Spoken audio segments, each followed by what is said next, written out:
साक्षात् परब्रह्म तस्मै श्री गुरवे नमः। सदाशिवसमारम्भा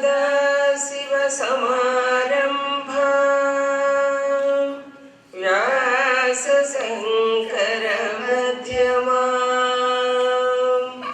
अस्मदाचार्यपर्यन्तां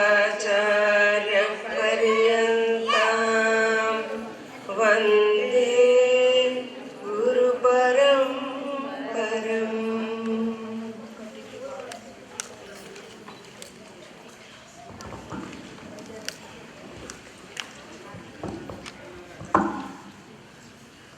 సభకు వందనం.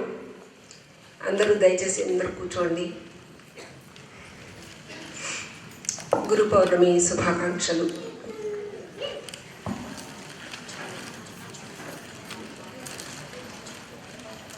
ఈరోజు ఈ కార్యక్రమం జరగడానికి ముఖ్య కారకులైన ముందర మనందరం కృతజ్ఞతలు చెప్పుకోవాల్సింది రవి జంధ్యాల గారికి.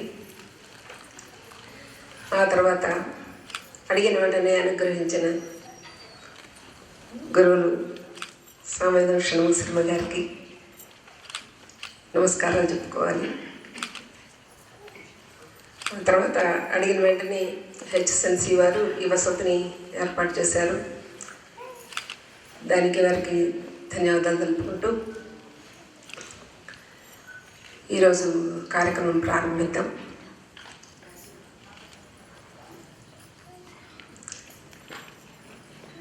ముందుగా గురువు గారికి మా ఊరి తరఫున శిష్యకోటి తరఫున అందరూ పాదాభివందనం తెలియజేసుకుంటున్నాం. ఆ తర్వాత మనకి జ్ఞానాన్ని ప్రబోధించడానికి గురు పౌర్ణమి నాడు సాక్షాత్తు దక్షిణామూర్తి రూపంలో మన మధ్యకు ఇచ్చేసిన బ్రహ్మశ్రీ సామవేదం షణ్ముఖ శర్మ గారు, సమన్వయ సరస్వతి వాగ్దేవి వరపుత్రులు, వ్యాఖ్యాన వాచస్పతి అయిన శ్రీ సామవేదం షణ్ముఖ శర్మ గారిని వేదిక మీదకి ఆహ్వానిస్తున్నాం. వారు వచ్చి దీప పరిజ్వాలనం చేయవలసిందిగా కోరుతున్నాం.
तस्मात् विराजदायत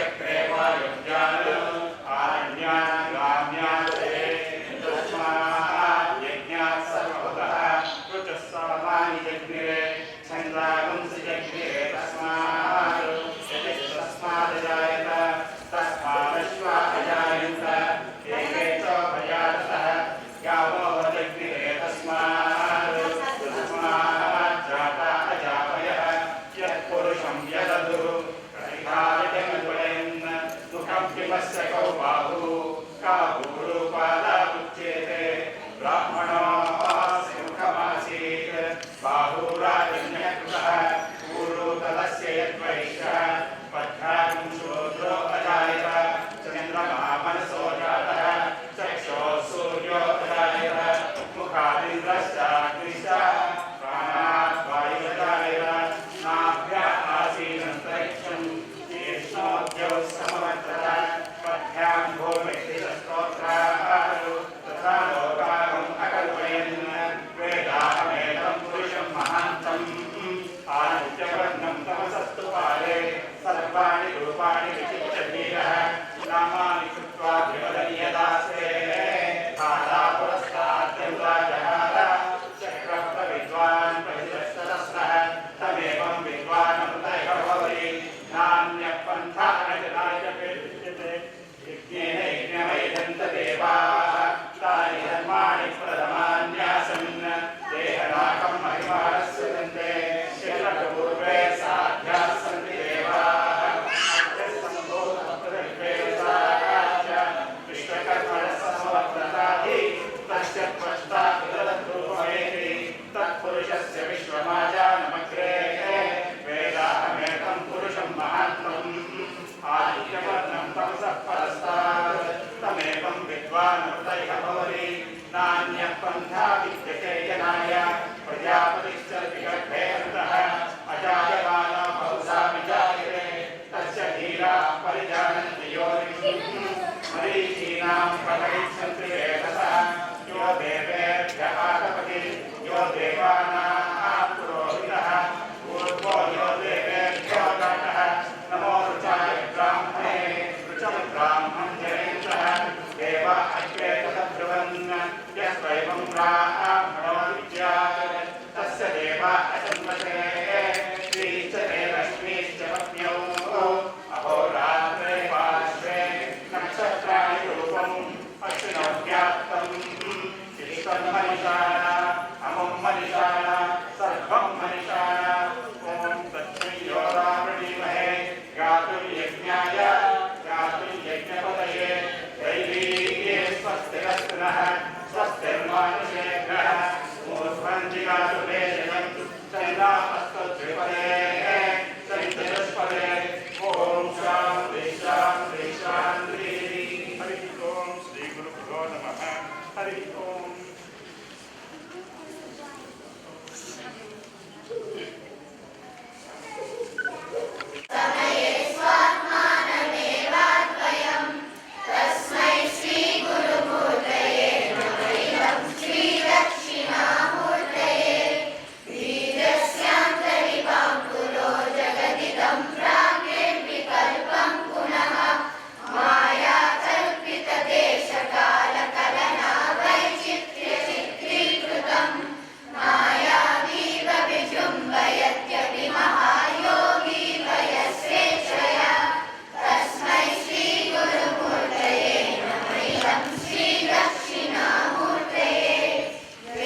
అంతరాయతి మిరోపశాంతయే శాంతపావనమచింత్య వైభవం తం నరం వపుషి కుంజరం ముఖే మన్మహే కిమపి తుందిలం మహః శరణం కరవాణి శర్మదం తే చరణం వాణి చరాచరోపజీవ్యం కరుణామసృణైః కటాక్షపాతైః కురు మాం అంబకృతార్థసార్థవాహం శారదా శారదాంభోజవదనా వదనాంబుజే సర్వదా సర్వదాస్మాకం సన్నిధిః సన్నిధిం క్రియాత్ విమలపటీ కమలకుటీ పుస్తక రుద్రాక్ష శస్తహస్తపుటీ కామాక్షి పక్ష్మలాక్షి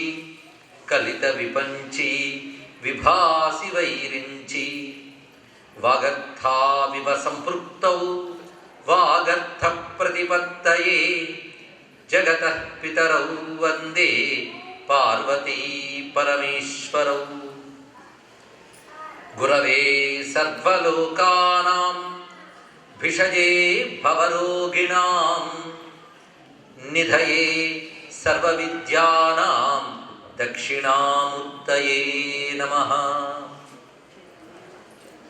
నఖముఖముఖరిత వీణానాదరసాస్వాదనవనభోల్లాసం ముఖమంబమోదయతు మాం ముక్తాతాటంకముగ్ధహసితం తే దయమాన దీర్ఘనయనాం దేశికరూపేణ దర్శితాభ్యుదయాం వామకుచ నిహిత వీణాం వరదాం సంగీతమాతృకాం వందే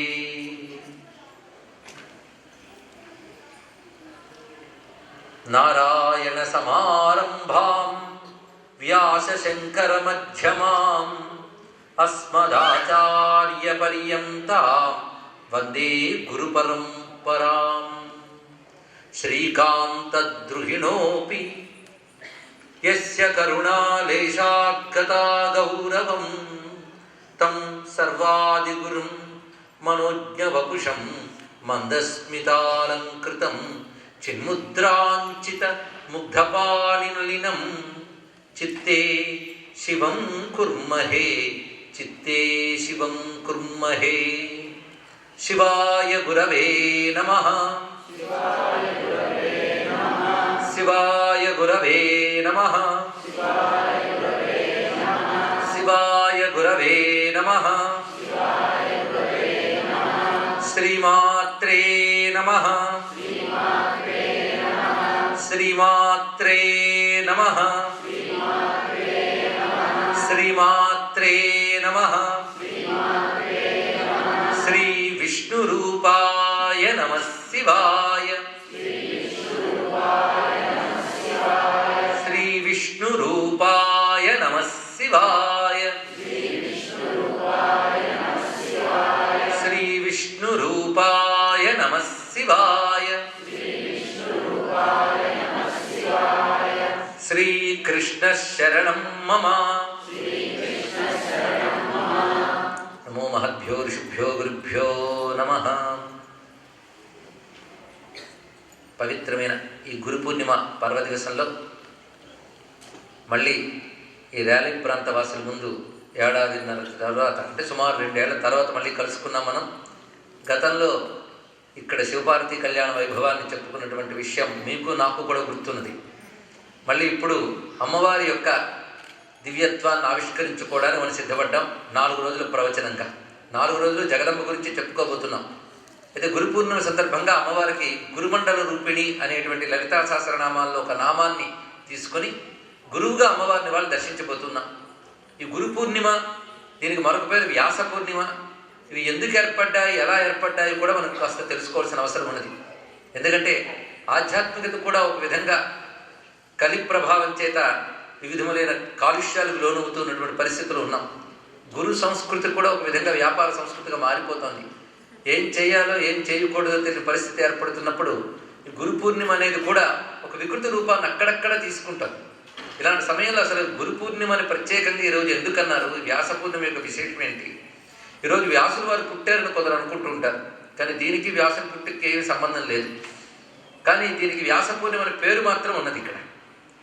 అయితే వ్యాస పూర్ణిమలు అనేది ఏంటనాలి అంటే, ఇక్కడ నుంచి వరుసగా వచ్చేటువంటి చాతుర్మాస్యాల్లో వచ్చే పూర్ణిమల్ని వ్యాస పూర్ణిమలు అంటారు. చాతుర్మాస్యాలు అంటే చాలామందికి తెలిసే ఉంటుంది. ఆషాఢం నుంచి వరుసగా కార్తీకం వరకు చాతుర్మాస్యములు దీక్ష వహిస్తారు. ఇవి గృహస్థులకి చాతుర్మాస్య దీక్షలు ఉన్నాయి, సన్యాసులకి చాతుర్మాస్య దీక్ష ఉన్నది. ఇక్కడ గృహస్థులు ఆషాఢ శుద్ధ ఏకాదశి నుంచి దీక్షా స్వీకారం చేస్తారు.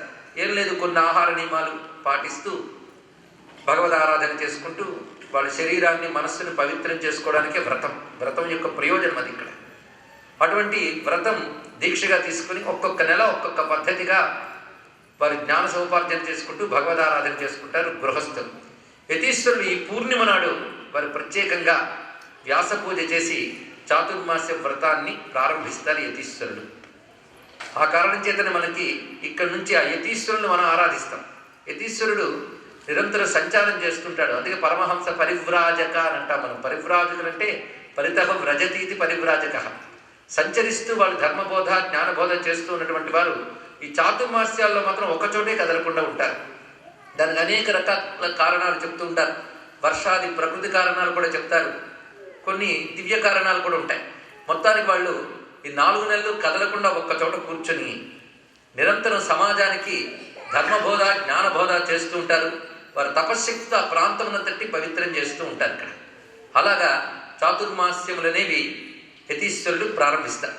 అయితే వాళ్ళు మనకి ధర్మము జ్ఞానము బోధించడానికి కూర్చున్నారు కనుక మనం వారిని ఆశ్రయిస్తాం. అప్పుడు వాళ్ళు చెప్పే ధర్మం జ్ఞానం ఎక్కడి నుంచి వస్తుంది అది ఆలోచించాలి. వాళ్ళు తయారు చేసింది చెప్పరు. వాళ్ళకి పరంపరగా వారు ఏదైతే అధ్యయనం చేసుకున్నారో, ఏదైతే సాధన చేశారో దాన్నే మనకు బోధిస్తున్నారు. ఒక గురువు వాళ్ళ పాఠం చెప్పాడు అంటే అర్థం పాఠం వాడితోనే ప్రారంభం కాలేదు. ఆయన ఇంకా గురువుల దగ్గర నేర్చుకున్నాడు, ఆ గురువులు మరొకరు గురువు దగ్గర నేర్చుకున్నారు. ఏవం పరంపరా ప్రాప్తం, ఒక పరంపరగా వచ్చింది. అలాగే మనకి ధర్మము జ్ఞానము ఒక పరంపరగా వస్తున్నటువంటి దాన్ని బోధిస్తారు. అందుకే దీని పేరు సనాతన ధర్మం. సనాతనం అంటే శాశ్వతం, ఎటర్నల్ అని ఆంగ్లంలో కూడా అంటాం. సనాతనమైనటువంటి ఒక సత్యధర్మాన్ని శాశ్వత ధర్మాన్ని బోధిస్తారు వారు. ఆ బోధించినది ఎవరు అందించారు? వ్యాసులు వారు ఇచ్చింది ఎవరైనా చెప్పాలి ఇక్కడ. కానీ వ్యాసులు వారు ఇచ్చిన జ్ఞానాన్ని మనకు చెప్తున్నారు గురువులు కనుక గురు పూర్ణిమ వ్యాస పూర్ణిమ అని రెండింటికి ఒకటే పేరు మనం చెప్తున్నాం ఇక్కడ. గురువుల ద్వారా ఇవాళ మనం జ్ఞానాన్ని పొందుతున్నాం. ప్రధానంగా ఈ పూర్ణిమలు సంపూర్ణమైనటువంటి కళలతో ఉన్నటువంటి దినము గనక, మన మనస్సుకి చంద్రుడికి సంబంధం ఉంది కనుక మన మనస్సుకు కూడా పరిపూర్ణమైన జ్ఞానం రావడానికై ఈ రోజున గురువులను ఆశ్రయించి మీ వల్లనే మేము జ్ఞానం పొందుతున్నామనేటువంటి వినయాన్ని ప్రకటించి గురువుకి ప్రపన్నులై జ్ఞానం పొందడానికి సిద్ధమవ్వాలి. గురువు దగ్గర జ్ఞానం ఎలా నేర్చుకోవాలంటే వినయంతోనే నేర్చుకోవాలి. వినయం అంటే ఏమిటి అంటే ఈనాటి తరాల్లో కనబడనిది అది. ఎందుకంటే మనకి విద్యకి వినయానికి చాలా ముడిపెట్టారు. ఎందుకంటే ఇక్కడ ఇందాక చాలామంది పిల్లలు వినయంగా నమస్కారం చేసి వెళ్ళారు. కొందరు ఎడంచెత్త అలా ఒక్కొక్క పువ్వు విసిరారు. తప్పు వాళ్ళది కాదు. అంటే వినయం అనేది ముందు సహజంగా రాదు, సంస్కారం వల్ల వస్తుంది. పశువులకి మనుషులకి తేడా అక్కడే. కుడి చేయి వాడాలా ఎడం చేయి వాడాలా అనే సంస్కారం పశువుకు ఉండదు, మనిషికి అవసరం అక్కడ. ఇలాగా ఒక సంస్కారం మనం పిల్లలకి నేర్పుతూ ఉంటాం. ఆ నేర్పే వాళ్ళు ఎవరు? తల్లిదండ్రులు. అప్పుడు వాళ్ళే గురువులు. అదేవిధంగా ఆ సంస్కారంతో పాటు విద్య నేర్చుకుంటూ ఉంటే విద్యతో పాటు సంస్కారం అభివృద్ధి జరుగుతుంది ఇక్కడ. అందుకే విద్యా దదాతి వినయం అని చెప్పారు ఇక్కడ. అలా వినయంతో గురువుని శరణు వేడి విద్య నేర్చుకోవాలి. జ్ఞానం ఒక పవిత్రమైనదని గొప్పదని భావం భారతీయ సంస్కృతిలో ఉన్నది. అది నహి జ్ఞానేన సదృశం పవిత్రమిహ విద్యతే అన్నాడు భగవద్గీతలో గీతాచార్యుడు వారు. జ్ఞానం కంటే పవిత్రమైనది గొప్పది మరొకట్లేదు. అంత పవిత్రమైనది గొప్పదైన జ్ఞానం అనే సంపదను వడిస్తున్నాడు. అతని పట్ల కృతజ్ఞతాభావం ప్రకటించాలి. ఆ కృతజ్ఞతాభావం పేరే వినయం, భక్తి అనేటువంటిది. యస్య దేవే పరాభక్తి యథాదేవే తథా గురువు అని కఠోపనిషత్తులోని మంత్రం. భగవంతుని మీద ఎంత భక్తి ఉంటుందో అంత భక్తి గురువుపై ఉన్నప్పుడే నీకు జ్ఞానం లభిస్తుంది అని.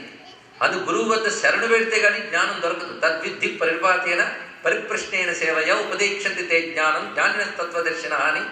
ఇది ఉపనిషత్తులో మంత్రం, భగవద్గీతలో స్వామివారు కూడా చెప్పారు ఇక్కడ. గురువు వద్దకు వెళ్ళి శరణాగతులై జిజ్ఞాసతో కూర్చోవాలి. అంతేగాని అలాగూ ఖాళీగా ఉన్నాం ఏదైనా చెప్తారండి అని కాదు. అటువంటిప్పుడు చెప్పింది ఒక్కటెక్కదు. ఎందుకంటే వినయము శరణాగతి మన హృదయాన్ని ఓపెన్ చేస్తుంది. హృదయం ఎప్పుడైతే విచ్చుకుంటుందో చెప్పిన జ్ఞానం లోపలికి ప్రవేశిస్తుంది. అంతేగాని కొండను మూసిపెట్టి మీరు ఎంత గంగాధరం పోసినా లోపలికి ఒక్క చుక్క వెళ్ళదు. అది తెరవబడాలి, ఓపెన్ కావాలి. దీన్ని ఓపెన్ మైండ్ అని అంటారు ఇక్కడ. అందుకు జ్ఞానం తెలుసుకునేటప్పుడు ఇదే జ్ఞానం, ఈ ఆధ్యాత్మికత అని అప్పుడే వీడు నాస్తికుడిగా భావన చేస్తూ ఉంటే వాడికి ఒక్కడెక్కదు. వాడు ముందు ఎటువంటి అభిప్రాయం ఏర్పరచుకోకుండా మనస్సుని తెరచి జ్ఞానం కావాలనే తపనతో ఆశ్రయిస్తే జ్ఞానం లభిస్తుంది. అలా మనం గురువు ద్వారా జ్ఞానం పొందుతున్నాం. అందుకు గురువు అనగానే వ్యాస భగవాన్ని ఎందుకు స్మరిస్తాం, ఇది ఆలోచించాలి. ఎందుకంటే భారతీయ సనాతన ధర్మానికి ఆధారమైన గ్రంథాలు ఏమిటో మనం తెలుసుకోవాలి. ఇతర మతాల వాళ్ళకు పుస్తకం ఉంది కనుక మనకు పుస్తకం ఉండాలనుకుని ఏదో ఒక పుస్తకం మనం చూపిస్తాం. ఆ పుస్తకం పేరేమిటి? భగవద్గీత. కానీ భగవద్గీత పుట్టక ముందు చాలా పుస్తకాలు ఉన్నాయి. కృష్ణుడు నేను భగవద్గీతను మత గ్రంథం చెప్పుచున్నానని చెప్పలేదు. ఆయన వేదం గురించి మాట్లాడాడు. వేదైశ్చ సర్వై రహమేవ వేద్య తస్మాత్ శాస్త్రం ప్రమాణంతే, శాస్త్రము ప్రమాణముగా తీసుకున్నాడు. అంటే కృష్ణుడు చెప్పిన శాస్త్రం ఏది? భగవద్గీతని కాదు, వేదము ప్రమాణంగా చెప్పాడు. కానీ కృష్ణుడు ఇవాళని కొత్తగా చెప్తున్నాను విను అంటే భగవద్గీత నిలిచేది కాదు. అది వేదాంతముల్లో చెప్పిన ధర్మాన్ని కృష్ణుడు బోధించాడు కనుక, కానీ కొత్తదేమీ చెప్పలేదు. ఇది తెలుసుకోవాలి ఇక్కడ. ఈ వేదములు అనంతావై వేదా, అనంతములుగా ఉండేవి. ఎప్పుడైతే ద్వాపర యుగాంతమై కలియుగం వస్తూ ఉన్నదో ఆ సమయంలో ఈ వేదముల్లో చెప్పిన ధర్మము కలియుగ మానవులు అల్పాయుష్కులు, అల్పబుద్ధులు కనుక వారికి తగ్గట్టుగా ఎలా అందించాలని ఆలోచించాడు వ్యాసదేవుడు. ఆలోచించి అనంతమైన వేదరాశిలో ఆ వేద భాగాన్ని 4 విధాలుగా విభజన చేసి ఋగ్యజుస్సామ అధర్వణ రూపములతో మనకు అందించాడు. వేదములను వ్యాసం చేశాడు కనుక ఆయన పేరు వేదవ్యాసులు వారు. ఆయన అసలు పేరు మాత్రం కృష్ణ ద్వైపాయనుడు. ఇది అసలు పేరు. కృష్ణుడు ద్వీపంలో పుట్టాడు కనుక ద్వైపాయనుడు అని పేరు ఆయనకి. వాళ్ళ అమ్మ పెట్టుకున్న పేరు మాత్రం కృష్ణ. ద్వీపంలో పుట్టాడు కనుక ద్వైపాయనుడు. వేదాలు వ్యాసం చేశాడు కనుక వేదవ్యాసం. అంతేకాదు ఆయన మరొక మాట ఉన్నది, అపాంతర తమ్ముడు అని ఆయనకు పేరున్నది.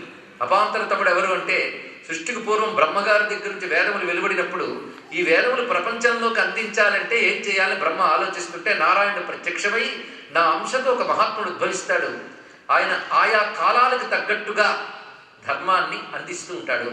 అప్పుడు వచ్చాడు అపాంతర తమ్ముడు అనే తేజోమూర్తి. ఆయన ఒక్కొక్క కాలంలో అంటే ఒక్కొక్క ద్వాపర యుగాంతంలో ఒక్కొక్క రూపంతో వస్తూ ఉంటాడు ఆయన. ఆ అపాంతరతముడే మొన్నటి ద్వాపరంలో కృష్ణద్వైపాయనుడిగా అవతరించి వేదములు వ్యాసం చేశాడు కనుక ఆయన పేరు వేదవ్యాసుడు. వ్యాసం అనే శబ్దానికి విస్తరించి చెప్పుట అని అర్థం. ఒక జ్ఞానాన్ని మనకు అర్థమయ్యేటట్టు విస్తరించి చెప్పేవాడు వ్యాసుడు. వేదాలను వ్యాసము చేశాడు ఆయన. అక్కడితో ఆగకుండా వేదముల్లో చెప్పినటువంటి ధర్మాన్నంతటిని కూడా మనకు అర్థమయ్యేటట్టు పురాణ విద్య అని ఉన్నది. అది కూడా ప్రాచీన కాలం నుంచి ఉన్నది. వ్యాసుడి కాలానికి ఉంది పురాణ విద్య. ఆ పురాణ విద్యని మొత్తం 18 మహాపురాణాలు 18 ఉపపురాణాలుగా చెప్పాడు. ఇదంతా కూడా మన సోర్స్ ఆఫ్ నాలెడ్జ్. ముందు మనం తెలుసుకుంటే తర్వాత తెలుస్తుంది. ఇప్పుడు మనకి వేదములు, తర్వాత పురాణములు వచ్చాయి. ఆ తర్వాత వచ్చినవి ఇతిహాసములు. ఇతిహాసములు ప్రధానంగా మహాభారతం చెప్పుకుంటాం. అది వ్యాసుడి యొక్క ప్రసాదం మహాభారతం. ఆ తర్వాత ఆయన రచించినది భాగవతం. ఆపై వేదాంత శాస్త్రాన్నంతటినీ బ్రహ్మసూత్రాలు అనే పేరుతో అందించాడు ఆయన. ఎంత విజ్ఞానం ఇచ్చాడో చూడండి ఇక్కడ. ఆ వ్యాసుడు మహాభారతంలో ఒక మాట అంటాడు, యది హాస్తి తదన్యత్ర ఎన్నే హాస్తి నతత్వచిత్. ఇక్కడున్నదే ఎక్కడైనా ఉంది, ఇక్కడ లేదు ఎక్కడా లేదన్నాడు. దీనికి ఛాలెంజ్ తెలుసుకోండి ఇక్కడ. ఇప్పుడు ఈ ప్రశ్న పట్టుకుని మీరు పరిశీలిస్తే మహాభారతంలో ఏది చెప్పబడిందో ప్రపంచమంతా అవే ఉంటాయి. ప్రపంచంలో లేనిది భారతంలో లేదు, భారతంలో లేనిది ప్రపంచంలో లేదు అన్నాడు. అంత గొప్ప మాట. నిజమా అండి? పరిశీలించండి, మీకే తెలుస్తుంది ఇక్కడ. ఇప్పుడు ఏవైతే మీరు అల్ట్రా మోడర్న్ థాట్స్ అనుకుంటున్నారో, పెద్ద పెద్ద తర్కాలు వితర్కాలు అనుకుంటున్నారో, వాటి నుండి మూలాలు కనబడుతున్నాయి మనకి. అయితే ఆ భారతం ఎందు నుంచి పుట్టింది? వ్యాసుడు శిరస్సు నుంచి, జ్ఞానం నుంచి పుట్టింది. ఆ మహాభారతం కూడా వేద పురాణ ఇతిహాసాలన్నిటి సారం. అంతేకాదు వ్యాసుడు చేసినటువంటి గొప్ప పని యువత కూడా బాగా గుర్తించాలి. ద్వాపర యుగాంతం వరకు విస్తరించిన ఋషుల జ్ఞానాన్నంతటి క్రోడీకరించాడు ఆ మహానుభావుడు. అది చేసిన గొప్ప పని. ఒకవైపు వేదాలు, మరొక వైపు మంత్రశాస్త్రాలు, మరొక వైపు ధర్మశాస్త్రాలు. అప్పుడే వేదము, మంత్రశాస్త్రము, ధర్మశాస్త్రం వచ్చాయి. ఈ మూడింటిని క్రోడీకరించే మహానుభావుడు పురాణాల్లో ఇతిహాసాల్లో అందించాడు ఇక్కడ. అంతేకాదు మీరు పురాణాలు జాగ్రత్తగా చదివితే వైద్య విజ్ఞానం ఉంది, రత్నశాస్త్ర విజ్ఞానం ఉన్నది, అంతరిక్ష విజ్ఞానం ఉన్నది. ఒకటేమిటి పరిశోధించాలి. చాలామంది అంటారు కానీ పురాణాలు చెప్తూ ఉంటారండి అని. మీరు ఎవరు పురాణాలు చెప్పగా విన్నారో చెప్పండి. మహా అయితే మీరు రామాయణ భారత భాగవతాలు వింటారు ఎక్కువ మంది. ఈ కొద్ది ముందు దేవి భాగవతం కాస్త శివపురాణం కాస్త చెప్తారు. ఇంకేం పురాణం విన్నాం మనం చెప్పండి. ఇక్కడ బ్రహ్మాండ పురాణం, బ్రహ్మ పురాణం, మార్కండేయ పురాణం పేర్లు విన్నాం కొంతమంది. మత్స్య పురాణం, వాటిలో ఏ ఉన్నాయో చదవకుండానే పుక్కిడి పురాణాలు అంటారు. ఇంకా తప్పు. ఒకదాన్ని మంచో చెడో అంటే చదివి చెప్పాలి. కానీ గురువుల దైవాల్లో పురాణాలు చదివిన వాడిగా చెప్తున్నాను. పురాణాల్లో ఎంత నాలెడ్జ్ అండ్ ఫిలాసఫీ రెండు ఉంటాయండి ఇక్కడ. ఆ నాలెడ్జ్ అనేక రకాలు. అంతర్గతమైన ఆత్మజ్ఞానం మొదలుకొని దేహజ్ఞానము, ప్రపంచ జ్ఞానము, అంతరిక్ష విజ్ఞానము, వైద్య విజ్ఞానము, ఒకటేమిటి చాలా చెప్పాడు. ఇలాంటి అనేక శాస్త్రజ్ఞానములన్నీ పురాణముల్లో ఇచ్చిన మహానుభావుడు ఆయన. అటు తర్వాత మనకి భారతదేశంలో అనేక కావ్యాలు పుట్టే, శాస్త్రాలు పుట్టే వ్యాసుని తర్వాత. కానీ వాళ్ళందరూ వ్యాసదేవుడికి దండం పెట్టారు. ఎందుకంటే ఆయన చెప్పిన భావాలు తీసుకుని వీళ్ళు తమ మేధస్సుతో విస్తరించారు. ఎంతోమంది మహాత్ములున్నా వాళ్ళందరూ వ్యాసునే గురువుగా భావించారు. ఒక మాట ఉంది సంస్కృతంలో, వ్యాసోచ్చిష్టం జగత్ సర్వం అని. వ్యాసుడు ఎంగిలే ప్రపంచమంతా. వ్యాసుడు ఎంగిలే. మీరు ఏది కొత్తగా చెప్పానంటే తప్పకుండా వ్యాసుడు ఎక్కడో చెప్పుంటాడు. అందుకు వ్యాసోచ్చిష్టం జగత్ సర్వం. అది కాళిదాసు మొదలైన మహాకవులు, మహాత్ములు వీళ్ళందరూ కూడా వ్యాసుని నమస్కరించారు. పొలిటికల్ అడ్మినిస్ట్రేషన్ రచించాడు చాణక్యుడు. చాలామందికి తెలుసో లేదు. అర్థశాస్త్రం, నీతి సూత్రాలు, ఇంకా చాలా ఉన్నాయి మనకి. ఈ పొలిటికల్ అడ్మినిస్ట్రేషన్ ఇవన్నీ మహాభారతంలో చాలా చర్చించబడుతున్నాయి. కానీ ఏ శాస్త్రమైనా ఎందరు మహాత్ములున్నా గురువు, మనం వ్యాసుడు వారిని గురువు అంటున్నాం. అంతేకాదు వ్యాసుడు గురువు, గురువు వ్యాసుడు అవుతాడు. అది అలాగ చూద్దాం. ఇంతవరకు వ్యాసుడిని గురువుగా చెప్పుకున్నాం. ఇప్పుడు గురువుని వ్యాసుడు అంటాం. వ్యాస అంటే ఏమిటి అర్థం చెప్పాము ఇక్కడ? విస్తరించి చెప్పేవాడు అని అక్కడ అర్థం. కానీ జ్ఞానాన్ని, ధర్మాన్ని మనకు బోధించి విస్తరించి చెప్పేవాడు ఎవడైనా వ్యాసుడేగా. అది గురు పూర్ణిమను వ్యాస పూర్ణిమ అనడం కూడా విశేషంగా కనబడుతున్నది. కానీ నిజానికి ఇవాళ వ్యాసుడేం పుట్టలేదు. వ్యాసుడు ఎప్పుడు పుట్టాడని తిథి ఎక్కడా లేదు ఇక్కడ. అయినప్పటికీ మనం గురువు అనగా వ్యాసుడు ఇచ్చిన జ్ఞానాన్ని మనకి ఇస్తున్నాడు కనుక ఒక్కసారి మనం ఆయనకే నమస్కారం చేసుకుంటున్నాం. అయితే వ్యాస భగవానుడు ఆయన కొత్తగా తయారు చేయలేదు. ఆయన కూడా తన దాకా వచ్చినది. ఇప్పుడు ఈ రోజున మనం ఒక్కసారి గురు పరంపరను తిరిగి నమస్కారం చేసుకోవాలి. ఇక్కడ మొట్టమొదటిగా మన జ్ఞానం ఇచ్చిన వాడు ఎవడు? ఇది పెద్ద ప్రశ్న. మీరు ప్రతి మతంలో వాళ్ళ జ్ఞానం ఎక్కడి నుంచి వచ్చింది అంటే తప్పకుండా ఒక ప్రవక్త పేరు చెప్పాలి, తప్పదు. సంతోషం. ఆ ప్రవక్తకు డేట్ ఆఫ్ బర్త్ ఉంది, అక్కడి నుంచి లెక్కలు ఉన్నాయి మనకి. కానీ మనకి జ్ఞానం ఇచ్చిన వాడు అనగానే మనందరూ ముందు నమస్కరించేది పరమేశ్వరుడు. నారాయణ సమారంభం వ్యాస శంకర మధ్యమం అస్మదాచార్య పర్యంతం వందే గురు పరంపరం. ఈ నారాయణ సమారంభం అనడంలో ఏ సంప్రదాయం వాళ్ళైనా అంగీకరిస్తారు. కొంతమంది కొంచెం మార్పు, సదాశివ సమారంభం అంటారు. ఇక్కడ నారాయణన్న సదాశివన్న ఒక్కటే, భగవంతుడు అర్థం, పరమాత్మ. ఎవడైతే సృష్టి స్థితి లయలన్నీ చేశాడో వాడిచ్చేటి జ్ఞానం అంటే సమస్త జ్ఞానం పరమేశ్వరుడి ద్వారా లభిస్తుంది. జ్ఞానం అనేది ఆయన యొక్క స్వరూపం. ఇప్పుడు సూర్యుడు వెలుగునిచ్చాను అని ఒక మాట ఉన్నది. సూర్యుడు వెలుగునిచ్చాడంటే ఎక్కడి నుంచి తెచ్చిచ్చాడండి? ఆలోచించాడు. ఎక్కడి నుంచి తెచ్చాడని? వెలుగే ఆయన. ఇక్కడ సూర్యుడు వెలుగే ఆయన, వెలుగునిచ్చాడు. అలాగే భగవంతుడు జ్ఞానాన్ని ఇచ్చాడంటే అర్థం ఏంటి? జ్ఞానమే ఆయన. అందుకే జ్ఞానస్వరూపుడు, జ్ఞానానందమయం దేవం అంటున్నాను. ఇక్కడ జ్ఞానం ఎక్కడుంటుందో ఆనందం అక్కడ ఉంటుంది. చాలామంది దుఃఖంతో ఉంటున్నారంటే వాళ్ళకి జ్ఞానం లేదని అర్థం. లేదండి నాకు జ్ఞానం ఉన్నా దుఃఖం ఉందండి అంటే అదొక భ్రాంతి అని అర్థం. తెలుసుకోండి. జ్ఞానం ఉంటే దుఃఖం ఉండదు, దీపం ఉంటే చీకటి ఉండదు. అది తెలుసుకోండి. ఇక్కడ జ్ఞానానందం. అయితే జ్ఞానం ఉన్నా దుఃఖం ఉందంటే ఉండవలసిన జ్ఞానం లేదండి. ఎందుకంటే పనికిమాలిన జ్ఞానాలు చాలా ఉంటాయి, పరమార్థ జ్ఞానం ఒక్కడి చాలు ఇక్కడ. అది ఉంటే అసలు ఏ దుఃఖం ఉండదు. అలా సృష్టికి పూర్వమనుందే మనకి సృష్టికర్త అని కూడా ఉన్నాడు. అతను మనం బ్రహ్మదేవుడు అంటాం. ఆ సృష్టికర్త రూపంగా శక్తినిచ్చిన వాడు భగవంతుడు. కనుక బ్రహ్మ విష్ణు రుద్రులను మనం చెప్తున్నా, బ్రహ్మ విష్ణు రుద్రుడికి మూలమైన పరమాత్మ కూడా ఉన్నాడు. ఆ పరమాత్మే బ్రహ్మ విష్ణు రుద్ర రూపాలతో సృష్టి స్థితి అనేది చేస్తున్నాడు.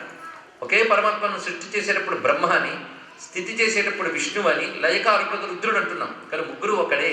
ఈ కనీస జ్ఞానం హిందూ పురాణాల్లో అన్ని చోట్ల మీకు కనబడుతుంది. మీరు చదివే గజేంద్ర మోక్ష శ్లోకంతో మొదలుకొని ఇది మనం తెలుసుకుంటే చాలా. త్వం బ్రహ్మ సృష్టికర్తాచ త్వం విష్ణు పరిపాలక త్వం శివ శివధోనంత సర్వ సంహారకారక అని ఒకే పరమాత్మని స్థుతించాం మనం. అటువంటి ఆ పరమాత్మ నామరూపరహితుడైనప్పటికీ కూడా సృష్టి స్థితులైన చేయడానికి బహురూపాలు ధరించాడు. అందులో మొట్టమొదటి సృష్టికర్తగా బ్రహ్మదేవుడిగా వ్యక్తమైనప్పుడు ఆ బ్రహ్మదేవునికి ఆ పరమాత్మ వల్ల జ్ఞానం లభించాయి. ఇది ప్రధానంగా. ఈ మాట మనకి బ్రహ్మకు కూడా బుద్ధినవడిచ్చాడో ఆయన నమస్కారం అన్నారు. అంటే సృష్టికర్తకి బుద్ధి జ్ఞానాన్ని ఇచ్చినటువంటి వాడు ప్రథమ గురువు, వాడికి ముందు నమస్కారం చేసుకోవాలి. ఆ పరమాత్మని కొందరు నారాయణ అంటే వాడు నారాయణ సమారంభ, ఆ పరమాత్మని సదాశివ అనుకుంటే సదాశివ సమారంభ అంతే.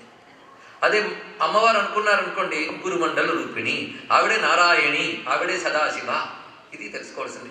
మొత్తానికి పరమాత్మ ఒక్కడే, ఆయనే జ్ఞానస్వరూపుడు. ఆ జ్ఞానకాంతి సృష్టికి పూర్వం సృష్టి చేయడానికి సిద్ధమైన బ్రహ్మగారికి ఇచ్చాడు. ముందు సృష్టి అంటూ ఉంటేనే కదా స్థితి లయ ఇవన్నీ కూడా. కనుక సృష్టి చేయడానికి సిద్ధమైన బ్రహ్మగారికి జ్ఞానాన్ని ఇచ్చినటువంటి పరమేశ్వరుని మనం ప్రథమ గురువుగా తలుచుకుంటున్నాం. కనుక గురు పూర్ణిమ నాడు ఆయన నమస్కారం చేసుకోవాలి. అందుకే సర్వదృగ్వ్యాస అని విష్ణు సహస్రనామాల్లో కూడా మనం చదువుకుంటున్నాం. ఎందుకంటే విశ్వరూపంగా విశ్వాన్ని వ్యాసము చేశాడు, విస్తారపరిచాడు. ఇక్కడ కొంచెం మీరు మ్యాథమెటిక్స్ చదువుకుంటే తెలుగు మీడియంలో చిన్నప్పుడు చదివిన వాళ్ళకి వ్యాసము వ్యాసార్థము అని తెలుస్తుంది కదా. ఇక్కడ విస్తారపరచుట అది దీని యొక్క అర్థం. కానీ జగత్తుని విస్తారపరిచిన పరమేశ్వరుడు కూడా వ్యాసుని. ఆయన జ్ఞానాన్ని విస్తారపరిచాడు, సృష్టిని విస్తారపరిచాడు. సృష్టిని విస్తరింపజేయగలిగే బుద్ధిని బ్రహ్మగారికి ఇచ్చారు.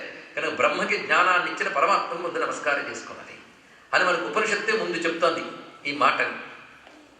యో బ్రహ్మాణం విదధాతి పూర్వం యో హి వేదాః ప్రహిణోహి తస్మై తగుం హి దేవమాత్మబుద్ధి ప్రకాశం ముముక్షుర్వై శరణమహం ప్రపంచే. ఇది బ్రహ్మదేవునికి కూడా వేదాది విజ్ఞానములు ఎవడిచ్చాడో ఆ పరమాత్మ నా బుద్ధికి సరైన తెలివిని ఇమ్మని ప్రార్థిస్తున్నాను. ఇది అంటే ప్రార్థన ఎంత బాగుంది. నా బుద్ధికి ఏది మంచిదో ఆ జ్ఞానాన్ని ఇమ్మని ప్రార్థన చేస్తున్నాను అని చెప్తున్నారు. బ్రహ్మకు కూడా ఇచ్చినటువంటి వాడు. అటువంటి ఆ పరమేశ్వరుడు ప్రథమ గురువైతే బ్రహ్మగారు రెండవ గురువు అయ్యారు. ఆ బ్రహ్మ దగ్గర నుంచి జ్ఞానం వేద రూపంలో వెలువడింది. వేదము అనే మాటకి వేదము, ఇది విజ్ఞానం అని అర్థం. వేదం అనే శబ్దానికి జ్ఞానం అని అర్థం. కనుక పరమాత్మ నుంచి తెచ్చుకున్న జ్ఞానాన్ని బ్రహ్మగారు ఏం చేశారంటే తన నుంచి సృజింపబడినటువంటి ఋషులకు అందించాడు. ఇక్కడ ఆ ఋషులకు ఒక్కసారి ఎంతమంది ఋషులు మనకి భారతీయ సంస్కృతికి ఒక పేరుంది, ఆర్షధర్మం. విన్నారా పేరు ఎప్పుడైనా? మన మతానికి ఎన్ని పేర్లు ఉన్నాయో తెలియదు. ఇక్కడ ఆర్ష అంటే అర్థం ఏంటంటే ఋషి సంబంధమైన అని అర్థం. ఇక్కడ ఋషులు ఇచ్చిన ధర్మం పేరు ఆర్షధర్మం. ఆ ఋషులు ఎందరెందరో ఉన్నారు ఇక్కడ. అందుకే స్వామి వివేకానంద హిందూ మతం అనే దానికి ఒక అద్భుతమైన డెఫినేషన్ ఇచ్చాడు 1893లో షికాగోలో. అసలు హిందూ మతం అంటే ఏంటో తెలియని వాళ్ళకి చెప్పాడు. ఇప్పుడు నేను హిందూ మతస్థులందరికీ ఆయన చెప్పిన మాట చెప్తున్నాను కనుక సులభంగా అర్థమవుతుంది. తెలియని వాళ్ళకి అర్థమైనప్పుడు తెలిసిన వాళ్ళకి అర్థమైనంతసేపు గొప్ప మాట చెప్పాడు. అనేక కాలముల తపస్సుతో అతీంద్రియ ప్రజ్ఞ పొందిన ఋషులు ఇచ్చిన విజ్ఞానమంతా ఒకచోట సమీకరిస్తే దాని పేరు హిందూ ధర్మం అన్నాడు. ఇది తెలుసుకోండి. అతీంద్రియ ప్రజ్ఞను గొప్ప మాట వేశాడు. ఋషుల ప్రజ్ఞ మన ప్రజ్ఞ వేరు, మనవి ఇంద్రియ ప్రజ్ఞ, వాళ్ళకి అతీంద్రియ ప్రజ్ఞ. ఇంద్రియాలకు అతీతమైనటువంటి సత్యాన్ని వాళ్ళు దర్శించారు. దేనివల్ల దర్శించారు? తపస్సు చేత. అందుకే అనేక కాలముల తపస్సు చేత అతీంద్రియ ప్రజ్ఞతో ఋషులు దర్శించిన విజ్ఞానముల యొక్క రాశియే వేదము. దాని నుంచి వచ్చింది హిందూ మతం. ఇది తెలుసుకోవాలి. అందుకే వేదాలు పరిశీలిస్తే వేదాల్లో అనేక మంత్రభాగాలు ఉన్నాయి. ప్రతి మంత్రభాగానికి ఋషి కనబడతాడు. ఫలానా మంత్రముడికి ఋషి అని చెప్తారు ఇక్కడ. అంతేగాని మంత్రం తయారు చేయలేదు. అతను తపశ్శక్తి చేత దర్శించిన ఒక సత్యాన్ని ఆయన ఆవిష్కరించాడు. అలాంటి ఋషులు ఈ బ్రహ్మగారి ద్వారా జ్ఞానాన్నంతటి పొంది వారి శిష్య పరంపరగా బోధిస్తూ వచ్చారు. అలాంటి ఋషులు ఎందరో ఉన్నా ఋషులందరికీ మొదటివాడు ముఖ్యమైన వాడు కూడా ఉన్నాడు, వశిష్ఠుల వారు. కనుక గురు పరంపర మీరు రాసుకోవచ్చు. ఇప్పుడు ఎక్కడి నుంచి వస్తుందో మొట్టమొదటి ఎవరు? పరమాత్మ. ఆయన మీరు నారాయణన్నా సదాశివుడన్నా మాకే అభ్యంతరం లేదు. ఎందుకంటే దక్షిణామూర్తే వేదములు ఇచ్చాడు శివుడికి, మనం దక్షిణామూర్తే వేదములు ఇచ్చాడు బ్రహ్మదేవుడికని ఒక గాథ చెప్తాను. లేదా హయగ్రీవ స్వామి ఇచ్చాడని మరొక గాథ చెప్తాను. ఈ రెండు చెప్పినవాడు మళ్ళీ వ్యాసుడే. తిరకాసంతా ఆయన వల్ల వచ్చింది కాదయ్యా, అది కూడా తెలుసుకోవాలి. సృష్టికి పూర్వం బ్రహ్మకి జ్ఞానం ఇచ్చినటువంటి స్వరూపం పరమేశ్వరుడు. ఆయన మీరు దక్షిణామూర్తిగా భావించారు. అంతేకాదు కొంతకాలానికి అసురుడు వచ్చి ఆ వేద విద్యనంతటి అపహరించిపోయాడు. తిరిగి ఆ వేద విద్యను తీసుకొచ్చి ఇచ్చాడు హయగ్రీవ రూపంలో నారాయణుడు. కనుక వేదం ఇవ్వాలంటే శివుడు లేదా విష్ణువు ఉభయులు ఇచ్చారు కనుక మనం ఉభయుల్ని గురువుగా అనుకోవచ్చు ఇక్కడ. అదే శివరూపంలో దక్షిణామూర్తి అంటున్నాం, విష్ణు రూపంలో హయగ్రీవ స్వామి అంటున్నాం. ఇద్దరిని ఈరోజు మనం నమస్కారం చేసుకున్నాం. జ్ఞానానందమయం దేవం నిర్మల స్ఫటికాకృతి ఆధారం సర్వ విద్యానాం హయగ్రీవం వాస్మహే. అదేవిధంగా గురవే సర్వలోకానాం భిషజే భవరోగిణాం నిధేయ సర్వ విద్యానాం దక్షిణామూర్తయే నమః. ఏదనుకున్నా సందేహం లేదు. మా బోటిగాళ్ళు రెండు అనుకుంటారు. పరమాత్మ యొక్క రెండు అద్భుతమైన రూపములు ఇవన్నీ కూడా. అలాగా బ్రహ్మదేవుడి నుంచి ఋషులందరూ పొందిన ఋషుల్లో మొదటివాడు వశిష్ఠుడు. ఋషుల్లో చిత్రం ఏంటంటే ఒక్కొక్కడు ఒక్కొక్క జ్ఞానాన్ని ఇచ్చాడు. ఒకడు ఇచ్చింది ఇంకోటి ఇవ్వలేదు. కానీ ఒకరికొకరు విరుద్ధం కాదు, తెలుసుకోండి. ఇక్కడ అంటే కాంట్రడిక్టరీ లేదు వాళ్ళల్లో. జ్ఞానాన్ని రకరకాలుగా అందించారు. దీన్ని ఏకం సత్ విప్రా బహుధా వదంతి అన్నారు. ఇక్కడ ఒక సత్య వస్తువుని మేధావులైన మహర్షులు వివిధ విధాలుగా మన కోసం అందించారు. దాని పేరు వేదరాశి. కనుక ఋషులందరికీ ప్రతినిధిగా మనం మొట్టమొదటి చెప్పుకోవాల్సిన వశిష్ఠుల వారిని. ఆయన చెప్పుకుంటే చాలు. ఆ వశిష్ఠుల వారి యొక్క సంతానము శక్తి మహర్షి. ఈ శక్తి మహర్షి వశిష్ఠుని ద్వారా బ్రహ్మ విద్యని పొందాడు. ఆయన ద్వారా ఆ విద్య పొందినటువంటి వాడు పరాశర మహర్షి. ఆయన పుత్రుడు శిష్యుడు కూడా. ఒక్కోసారి పుత్రుడు శిష్యుడు ఒకడే అవుతూ ఉంటాడు, అదొక వాక్యం. అలాగా శక్తి యొక్క పుత్రుడు శిష్యుడు పరాశర మహర్షి. పరాశర మహర్షి యొక్క పుత్రుడు శిష్యుడు వ్యాసదేవుడు. వ్యాసదేవుని యొక్క పుత్రుడు శిష్యుడు సుఖయోగీంద్రుడు. కానీ సుఖయోగీంద్రుడు పుత్రుడు శిష్యుడే, సుఖుడికి పుత్రుడు లేదు. కాబట్టి సుఖయోగీంద్రుడి యొక్క శిష్యుల్లో గౌడ భగవత్పాదుల వారిని చెప్తారు. గౌడ భగవత్పాదుల తర్వాత గోవింద భగవత్పాదుల వారు. గోవింద భగవత్పాదుల తర్వాత ఆదిశంకర భగవత్పాదుల వారు. ఆదిశంకర భగవత్పాదుల తర్వాత వచ్చిన పరంపర మన దాకా ఆ విద్యను తెచ్చేవాళ్ళు. ఇక్కడ ఇదంతా కనుక ఒక్క మాటలో చెప్పాలంటే సదాశివ సమారంభాం వ్యాస శంకర మధ్యమాం అస్మదాచార్య పర్యంతాం వందే గురు పరంపరాం. గురు పరంపర. పరంపర అంటే ఒకదానితో ఒకటి వచ్చేది, గొలుసులాగా కంటిన్యూ అవుతూ వస్తుంది ఇక్కడ. ఎందుకంటే జ్ఞానాన్ని ఆయా కాలపు మానవుల యొక్క బుద్ధికి తగ్గట్టుగా అందించడం. అందించినప్పుడు అసలు పోగొట్టుకోకూడదు, అది ఒకటి తెలుసుకోవాలి. అసలైనటువంటి జ్ఞానం వీడికి ఎక్కేటట్టు చెప్పడం ఇక్కడ అలా వస్తూ ఉంటుంది. అలాగే మనం ఎన్ని ప్రశ్నలు వేసి గురువుల్ని విసిగించామో వాళ్ళన్నిటికీ ఓపికగా సమాధానాలు చెప్పి ఆ పెద్దలు ఇచ్చిన జ్ఞానం మనకు అందించారు కనుక అక్కడి నుంచి మా గురువు గారి వరకు నమస్కారం. అంటే మన గురు పరంపర ఎవరితో ప్రారంభమైంది? భగవంతుడితో ప్రారంభమైంది. అంటే సృష్టంతరికి పూర్వం ఎవడున్నాడో వాడితో ప్రారంభమైంది. కానీ సనాతన ధర్మం ఎప్పటి నుంచి మొదలైందంటే సృష్టితోనే మొదలైంది. అందుకే ప్రపంచంలో ఓల్డెస్ట్ రిలీజియన్ అంటారు. కానీ అసలు ది ఓన్లీ రిలీజియన్ ఏంటంటే హిందూ మతం. అంటే ప్రారంభం నుంచి పరమేశ్వరుడి ద్వారా మనకు లభించింది కనుక ఇది తెలుసుకోండి. ఇంత మాట అన్నా నేను అనుకోవద్దు. ఎందుకంటే సృష్టిలో ఎవడు ఏ మతం చెప్పినా ఆ మత భావాలన్నీ మన మతంలో కనబడతాయి, అందులో ఏం సందేహం లేదు. ఎందుకంటే మన మతం ఒక మహానదిలా చెప్పింది, అందులోంచి చిన్న పాయల్లాగా మిగిలిన మతాలు చెప్పి. కనుక అన్ని మతాలను గౌరవిద్దాం. ఎందుకంటే అన్ని మతాలకి తల్లి మా హైందవ ధర్మం. ఈ మాట నేను అనలేదు, మళ్ళీ 1893లో స్వామి వివేకానంద షికాగోలో అన్నటువంటి మాటే. Hinduism the religion, the mother of all religions ఆయన అన్నమాట. మీరు కావాలని చదవండి. ఫస్ట్ లెక్చర్లోనే ఎంత ధైర్యంతో చెప్పాడు మహానుభావుడు ఇక్కడ. ఈ మధ్య డాక్టర్ పిఏ ఓక్ అని ఒక వరల్డ్ రినౌండ్ హిస్టోరియన్ ఆయన గొప్ప మాట చెప్తున్నాడు. ఏమనంటే all religions are same because all are derived from Hinduism. చాలా గొప్ప విషయం. మొత్తానికి సనాతన ధర్మ పరంపర. కానీ సత్యమునే పలుకము, పక్కవాడిని ప్రేమించము, దయ చూపించము, ఇవే గొప్ప మాటలు అయితే మనలో లేవు, కావాల్సిన ఉన్నాయి. వాటి కోసం ఇక్కడి నుంచి అక్కడ మారిపోనక్కర్లేదు. అది నదిని వదిలేసి వాడు బాటిల్లో నీరు అమ్ముతారని అక్కడికి వెళ్ళిపోవద్దు. నది ఉంది మన దగ్గర చాలు. ఇక్కడ మొత్తానికి మన గురు పరంపర, మన జ్ఞాన పరంపర ఇదంతా కూడా మనం చెప్పుకుంటున్నాం. అయితే భగవంతుణ్ణి సేవించుకోవడంలో ఒక్కొక్కరు జీవలక్షణం ఒక్కొక్కలా ఉంటుంది. అందరూ ఒకేలా ఉండరండి. పిల్లలందరూ ఒకేలా ఉండరు. ఆ విషయం తల్లికి తెలుసు.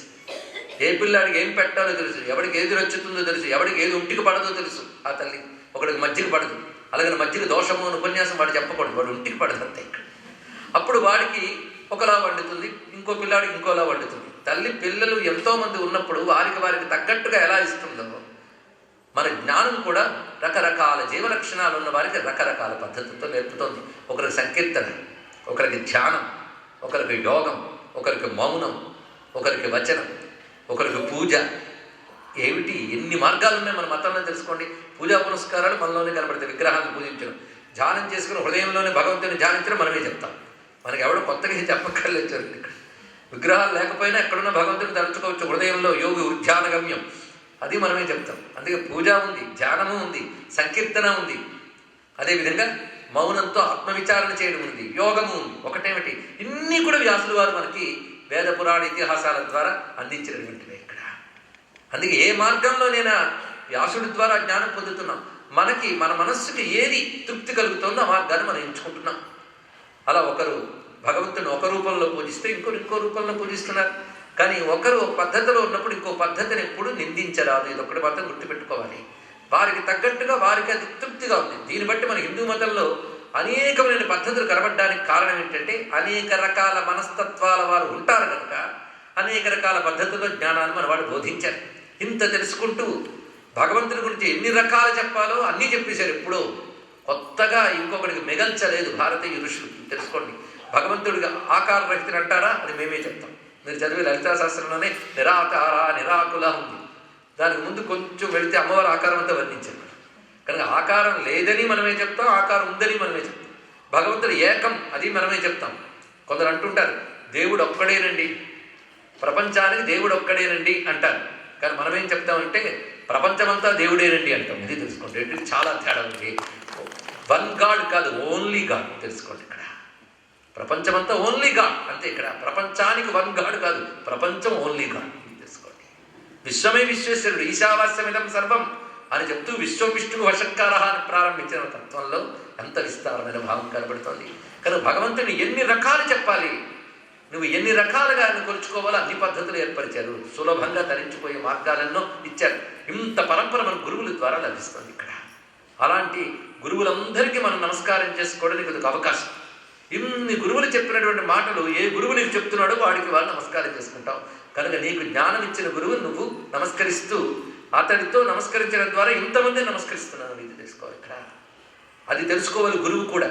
గురువు అనబడేవాడు వాడు మీరు పువ్వులు వేయగానే నా శరీరములకు వీళ్ళు పూలు వేశారు కదా మురిసిపోవడం కాదు. ఇక్కడ ఈ శరీరంలోంచి ఏ జ్ఞానం వచ్చిందో ఆ జ్ఞానాన్ని వాళ్ళు పూజించారు. అది తెలుసుకోవాలి ఇక్కడ. ఈ జ్ఞానం ఇతడిలోకి ఎలా వచ్చిందో వాళ్ళని అతను పూజించుకుంటాడు. తెలుసుకోవాలి ఇక్కడ. కనుక అందరూ కలిసి గురువుని పూజిస్తున్నారంటే జ్ఞానాన్ని పూజిస్తున్నారు. అందుకని వ్యక్తి పూజలు ప్రధానం కాదు, జ్ఞానాన్ని ఆశ్రయించడం చాలా ప్రధానం. ఇది వ్యక్తి పూజలుగా మారిపోతూ వికృతి రూపాలు ధరిస్తున్నాను. ఎందుకు నేను అన్నది అది కారణం. ఇది ఎలాంటిదంటే ఒక చిన్న ఉదాహరణ చెప్పచ్చు. మనం గంగను పూజించాలనుకుంటాం. మీరు కాశీకో ప్రయాగకో వెళ్ళారు, మళ్ళీ తిరిగి అమెరికాకు వచ్చినప్పుడు గంగ పూజ చేయాలనుకుంటారు. ఏం చేస్తారు? గంగనంతా ఇక్కడ తిప్పుతారా? కాదు, ఒక కలశంలో గంగ తెచ్చుకొచ్చుకుంటారు. తెచ్చుకుని ఇంట్లో పూజించుకుంటారు. ఇక్కడ గంగ పూజ చేసేటప్పుడు రాగి పాత్ర ఏదో పాత్ర తెచ్చుకుంటారు. ఆ పాత్ర కుంకుమ పువ్వులు పెట్టి పూజ చేస్తుంటారు. ఇక్కడ దేనికి పూజ చేస్తున్నారు మీరు? రాగి పాత్రకి, గంగా జలానికి. కానీ బొట్టు దేనికి పెట్టారు? రాగి పాత్రకి. కానీ మీ భావం దేనికి? లోపల ఉన్న గంగకి. గురువు రాగి పాత్ర లాంటి వాడు, జ్ఞానం గంగ లాంటివి తెలుసుకుంటారు. చేసుకుంటున్నాం. ఇది గ్రహించగలిగితే చాలు. ఇక్కడ అతను కూడా తన రాగి పాత్రతో మురిసిపోకుండా ఏ జ్ఞానం ఉందని వాళ్ళు అనుకుంటున్నారో ఆ జ్ఞానం తను ఇంకా గట్టిగా పెట్టుకోవడం పనిచేస్తూ ఉంటాడు. ఇది గురు శిష్య పరంపర. అయితే పరంపర అనే మాట అన్నాం. పరంపర అనే మాటకు అర్థం ఏంటి? ఒకదాని నుంచి ఒకటి కంటిన్యూ అయ్యి మన దాకా వచ్చిన దానికి పరంపర అంటారు. ఇక్కడ దీని లీనేజ్ అని కూడా మనం చెప్తూ ఉంటాం. పరంపర. పరంపరలో ఎంతమంది ఉన్నారు? ఒకరా ఇద్దరా? ఎందరో కదా. ఇప్పటికే మనం మొట్టమొదట ప్రారంభించుకుంటే నారాయణం పద్మభువం వశిష్ఠం శక్తించ తత్పుత్ర పరాశరంచ వ్యాసం శుకం గౌడ పదం మహాంతం గోవింద యోగీంద్ర యథాశ శిష్యం తం శంకరాచార్యం. అక్కడ దాకా వచ్చాం కదా. ఇప్పుడు ఎంతమంది అయ్యారు? ఇంత సమూహం ఏర్పడ్డారు. ఇంకా అక్కడి నుంచి ఇక్కడి దాకా మనకి భారతీయ తీర్థుల వారు, జయేంద్ర సరస్వతి స్వామి వారు, ఇలా మనం ఇక్కడ దాకా తెచ్చుకునేప్పటికీ ఎక్కువ మందికి ఉన్నారా లేదు? ఇక్కడ ఉన్న వీళ్ళందరిలో ఉన్నటువంటి జ్ఞానం అనే వెలుగు మాత్రం ఒక్కటే మనకి ఇక్కడ. ఎందుకంటే 10 దీపాలు పెట్టుకున్నా కాంతి మాత్రం ఒక్కటే కదండి ఇక్కడ. కనుక వీళ్ళందరూ సమూహం అన్నాం కదా. సమూహానికి సంస్కృతంలో మరొక పేరు మండలం. మండలం అనగా సమూహం అని అర్థం. ఇక్కడ ఈ మండలం అంతా ఎవరు? ఒకే గురు జ్ఞానం కనుక గురు మండలం అయింది ఇక్కడ. గురు మండలం. ఇప్పుడు గురుమండలం ఇంతమంది ఉన్నారంటే బాబు, ఇన్ని గురువుల రూపంగా ఉన్న పరమేశ్వర శక్తి మాత్రం ఒక్కటే కనుక ఆ పరమేశ్వర శక్తే నీ గురుమండల రూపముతో కనబడుతోందని గురుమండల రూపిణి అన్నారండి. అది తెలుసుకోవాల్సింది ఇక్కడ. ఆవిడ గురుమండల రూపిణి. మళ్ళీ ఆవిడ ఎక్కడొచ్చిందండి? ఇంతవరకు శివుడు విష్ణు అన్నారు ఇక్కడ.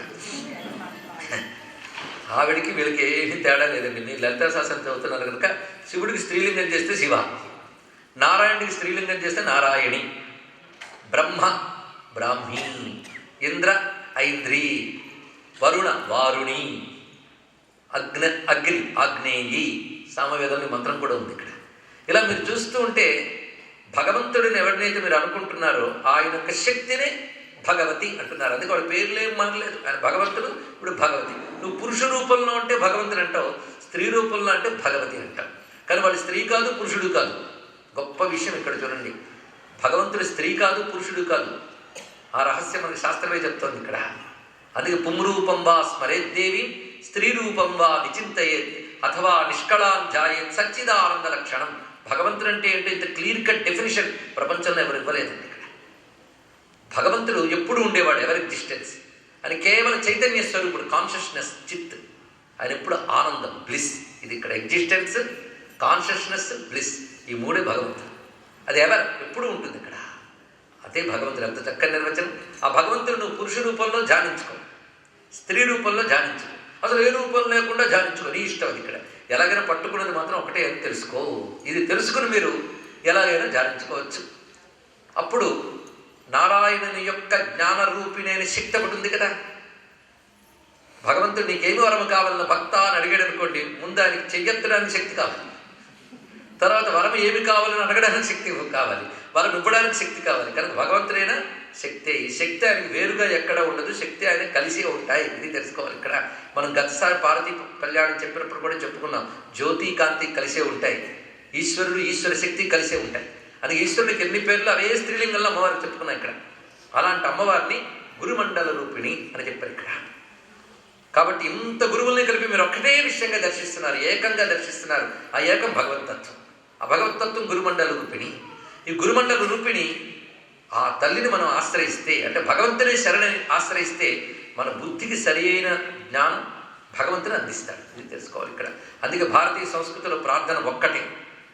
వేదమైతే ధియో యోన ప్రచోదయాత్, దాన్నే పురాణం బుద్ధిం యాన ప్రచోదయాత్ అంది ఇక్కడ. అంటే మా బుద్ధులని ప్రేరేపించే శక్తి అన్నాడు ఇక్కడ. భగవంతుడు అది ఒక్కడు కోరుకుంటే చాలండి బుద్ధిని బాగు చేయమని. ఇది తప్ప మనం అన్నీ అడుగుతాం, అందుకే ఎప్పుడు బాధలే. ఉపనిషత్తే సనో బుద్ధ్యా శుభయా సంయునక్తు అని ఒక మాట చెప్తాను. ఆ భగవంతుడు నా బుద్ధిని ఎప్పుడు శుభముతో కలుపుగాక అన్నాడు. కలుపుగాక అంటే అర్థం ఏంటి? నా బుద్ధికి ఎప్పుడు శుభాలు కలగాలి, మంచి ఆలోచనలు మంచి ఆచరణలు చేసేటట్టు బుద్ధి.